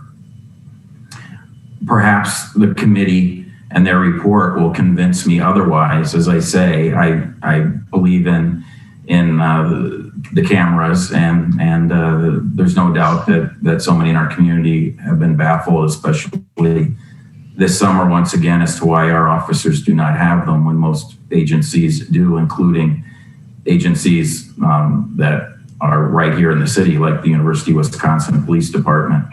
Lastly, let me say that a rationale for including this in the capital budget at this time, as opposed to amending an adopted capital budget perhaps next year, of course, is a difference for all of us between an 11 vote item and a 15 vote item to amend the budget. So if we do it tonight and again in November, when we adopt this budget, it would be a simple majority of the council. If we take no action in this capital budget process, any budget amendment in the new year or new budget year will be a 3/4 vote, supermajority required by state statute. So those are the reasons why I believe this amendment would be helpful and would strengthen Alderperson McKenney's amendment, which I will intend to vote for whether this amendment is adopted tonight or not to her amendment. Thank you. Thank you, Alder. All right, Alder Bidar. Thank you.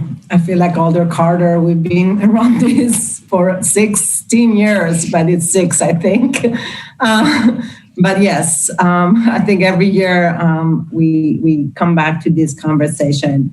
I appreciate Alder Revere's additional language that is amended.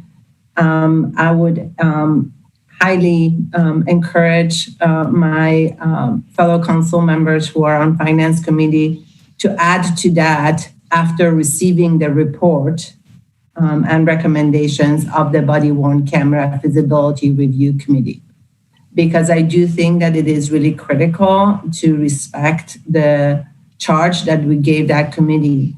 And I want to make one important point. The charge of the committee is not to just say yay or nay to body-worn camera. It's also, and most importantly, to actually come up with the recommendation on how it would be implemented, the details around the implementations, like what the expectations will be around the use of body cameras and the transparency in the video footage that would be obtained in the body from the body-worn camera. So it is not just a yay, nay body-worn camera. It's actually those details that I think are really critical to the appropriate implementation of body-worn camera if they indeed recommend that they'll be implemented. So that is what they're working on. They have been extremely, as always, diligent. I realize that things have taken longer than maybe some would have hoped for, but we set up a process that we've been kind of steadily following. We had that first committee, and then their result of their report was a really kind of split.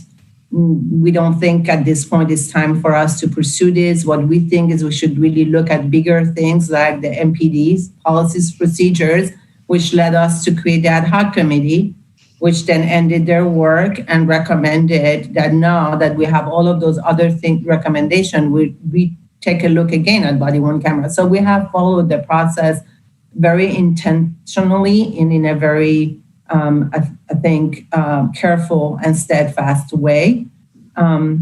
So again, I would hope that one of the alders on finance will consider adding language to Alder Revere's amendment that says after receiving the report of the body-worn camera, report and recommendations of the body-worn camera feasibility review committee. Thank you. Thank you, Alder. Alder Kemble. Thank you. Yeah, I won't be supporting this or the amendment because I think that respecting the committee means respecting the entirety of what they have to recommend. And as Alder Bidar just pointed out, their recommendations are going to cover a lot of aspects of body-worn cameras. And presenting this very specific amendment with a very specific amount of money for a very specific pilot project is almost saying like, oh, it's a foregone conclusion that this is the one thing they're going to recommend. And so we're going to jump the gun and put money in the budget now. I mean, for all we know, they're going to say every officer always needs to have a camera and they need to have it immediately. And the budget amendment we do will be much bigger than just a pilot. So I just think we should wait entirely instead of amending this very, let me say, limited action on body cameras before we even know what the recommendations are. I think we wait for the recommendations, and that is 100% to do with the respect of that committee. And if alders on the finance committee or other alders on the council have strong feelings about it or want to contribute to that process, the process is open. We are always welcome to put things in front of that committee and let them know. But to me, this is just flying in the face of a 5 years long process that is almost at the end. And I feel very strongly we need to wait for that. Thank you, Alder.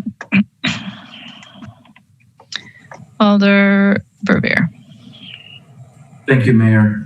Without objection, I would like to take the advice of Alderperson Bidar and further amend the motion that's before us currently by adding the phrase following receipt of the final report of the body-worn camera feasibility review committee. So I'll just read the entire sentence then. Implementation of a pilot program is contingent upon Common Council adoption of a resolution to proceed following receipt of the final report of the body-worn camera feasibility review committee. Is there any objection from the body to that being the motion?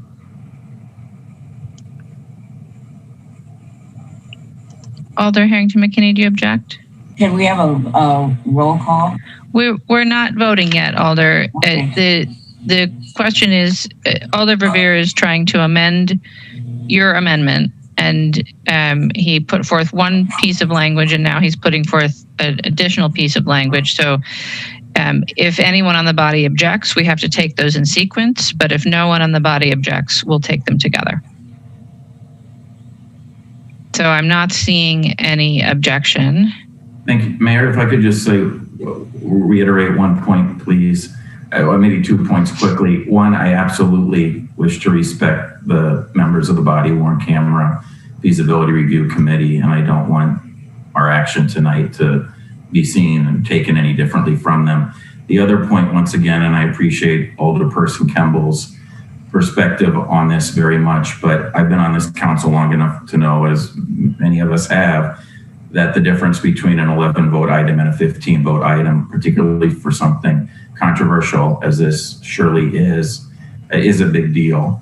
And so that's why I do feel, again, with all due respect to the current committee that's meeting, that it is incumbent for us to include this in the capital budget so that it would be a simple majority vote next year as opposed to a 3/4 supermajority vote to provide funding for a pilot. Thank you. Thank you, Alder.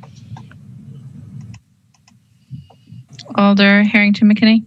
I'm just asking you to put before us what we're voting on. We're voting on Alder Revere's amendment. I want clarity around that. Yes, Alder, I'll clarify the votes before we take them. Okay, thank you. I don't see Alder Moreland.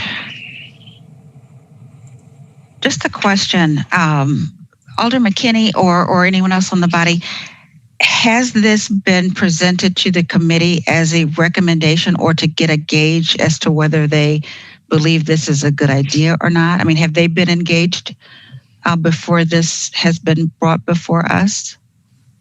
So, Alder Moreland, your question is if the body-worn camera committee has weighed in on this budget amendment? Correct. Alder Harrington McKinney or Alder Bedard, did you wish to speak to that? I'll speak to that. Yep. To answer to your question is that no, it has not been. One of the purposes that I said in the beginning is that I did not want to defer the work of the ad hoc committee. Putting this forward, and again, it's on the agenda to be discussed. And so it is on the agenda to be discussed. The second part to answer your question is no.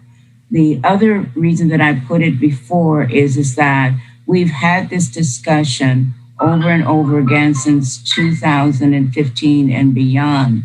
And I felt strongly with the climate that we are now in, that it is an important consideration that body-worn cameras should be approved, and especially the pilot.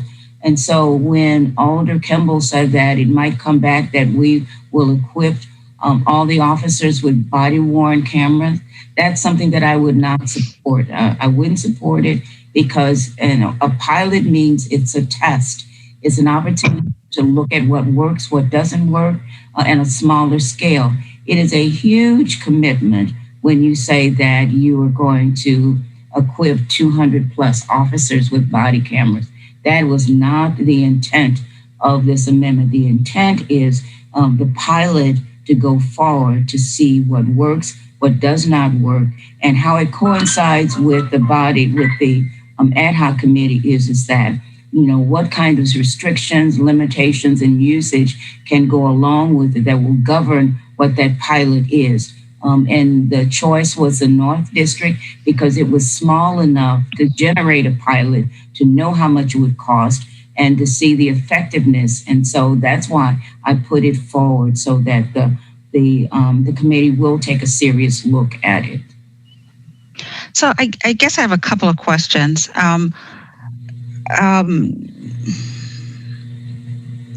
First of all, we have body-worn cameras for the SWAT team. Is there a possibility, because I don't know how many SWAT calls we get, so I don't know how many times these pieces of equipment are actually employed. Is there a possibility for the pilot to use some of those cameras? And the second part to that is, if we only get 48, and again, I don't know the numbers at the North District, how can we be assured that an officer will have a camera on any particular call? I mean, we might have the 48 cameras, but if it's not deployed to every officer, then how do we know that that officer will have it available to him when they go on a call? It could be a simple traffic call that goes wrong. And if they don't have the camera, I guess I'm just looking at the logistics of the pilot, assuring that everybody in the North District going to be equipped with a body cam? Well, I think ideally everybody in the North District would be on any given day. I should clarify, everybody who works out of the North District, they may be working other parts of the city on a given day, depending on what our patrol staffing is. And I think part of the pilot is to sort of gauge, quantity of cameras that we would need to ensure there are some. I mean, with other items that we check on people that are shared, that's a constant issue with availability and access. And, if someone has a late call or gets held over, then that piece of equipment doesn't become available for the next shift. So part of the evaluation, I think, is what the pilot is for. So with the SWAT team, is there not a possibility of using some of those cameras now? Because of the way the team works and those cameras are deployed, we wouldn't be able to use those for the pilot. No. Okay. And I think the last question is, so what if the committee comes back and they don't recommend it? I mean, I would be surprised, but if they come back and they don't recommend the use of body-worn cameras, but the majority of the council are in support of using them, I know that we won't approve or adopt the recommendation, but then what is our recourse after that if we strongly believe that this needs to be in place? Alder, you or any other alder at any point in time could bring a resolution on body-worn cameras. Okay. Thank you. Thank you, Alder. Alder Carter. Yes, I'm calling for the question. All right. So the current question is an amendment to the language of Alder Harrington McKinney's amendment. So this is Alder Revere's proposal to add language saying that the funding is contingent upon the adoption of a resolution following the receipt of the committee's report. All right, so again, we're adding language to say that the council, that this funding would be contingent on the council passing receiving the report and passing a resolution. And Alder Harrington McKinney has requested a roll call. So on Alder Vere's amendment of the language, all those in favor, aye. Those opposed, no. As your name is called, I will unmute you all. Ask folks to keep themselves muted and have Laura call the roll, please. Alder Carter. Aye. Alder Carter votes aye. Alder Furman. Aye. Alder Furman votes aye. Alder Kimball. No. Alder Kimball votes no. Alder Harrington McKinney. Aye. Alder Harrington McKinney votes aye. Alder Moreland. Aye. Alder Moreland votes aye. Alder Verveer. Aye. Alder Verveer votes aye. Mayor, there are 5 ayes, 1 no. Thank you. In anticipation, I might leave you all unmuted. So the motion before us then is Amendment 11 as amended just now with Alder Verveer's added language. Is there additional discussion? Seeing none, is there objection to recording a unanimous vote in favor of the amendment? Alder Kimball objects, so we'll have a roll call on the amendment as amended by Alder Verveer. All those in favor, aye. Those opposed, no. As your name is called. Laura? Alder Carter. Aye. Alder Carter votes aye. Alder Furman. No. Alder Furman votes no. Alder Kimball. No. Alder Kimball votes no. Alder Harrington McKinney. Aye. Alder Harrington McKinney votes aye. Alder Moreland. I'm sorry, Mayor, could you repeat what you said? We're voting on the original? And on the main amendment as amended by Alder Verveer. Aye. Alder Moreland votes aye. Alder Verveer. Aye. Alder Verveer votes aye. Mayor, there are 4 ayes, 2 noes on the item. Thank you. With 4 ayes and 2 noes, that item passes. And we are on to, I should say, passes as amended. And we're on to item number 12.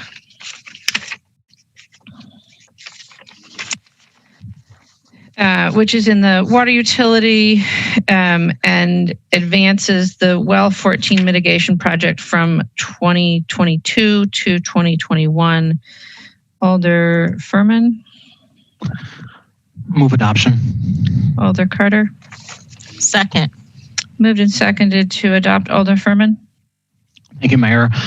This amendment is a correction to the budget.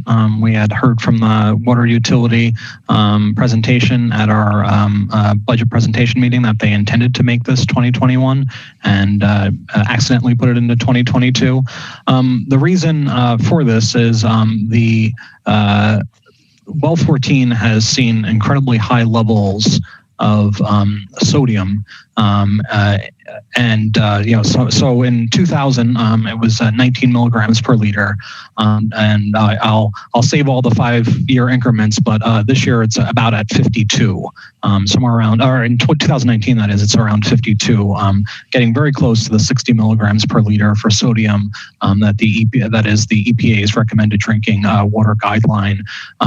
The water utility is doing a packet test to better understand what the different options are for mitigating this, and they hope to have that work done either by the end of this year or early next year. They have the funding for that. This funding would allow them to put in a long-term plan on what they'll do based on that testing. So is it going to be a new well? Is it going to be reconstruction, wellhead treatment, well abandonment, etc. So this will give them the funds to actually determine that. So I'm hoping people support this fix. Thank you. Thank you, Alder. Are there questions or discussion?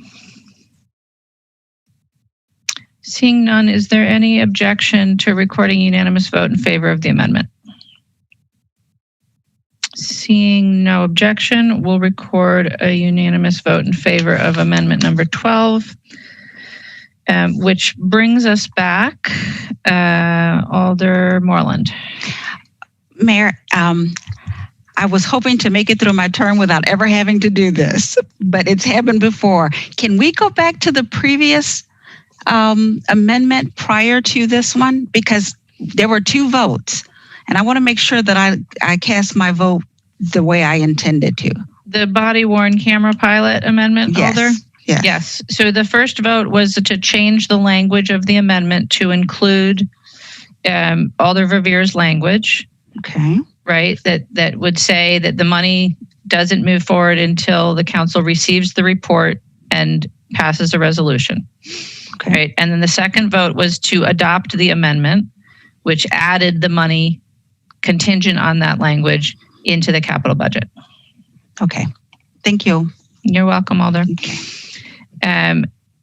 And so this brings us back to the underlying motion of the capital budget. The motion is to adopt as amended.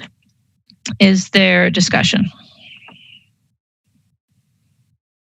Seeing none, is there objection to recording a unanimous vote in favor of the capital budget as amended? Seeing none, we'll record a unanimous vote in favor of the capital budget as amended and send it on to the council. Alder Moreland, motion to adjourn. I move to adjourn. Alder Carter. Second.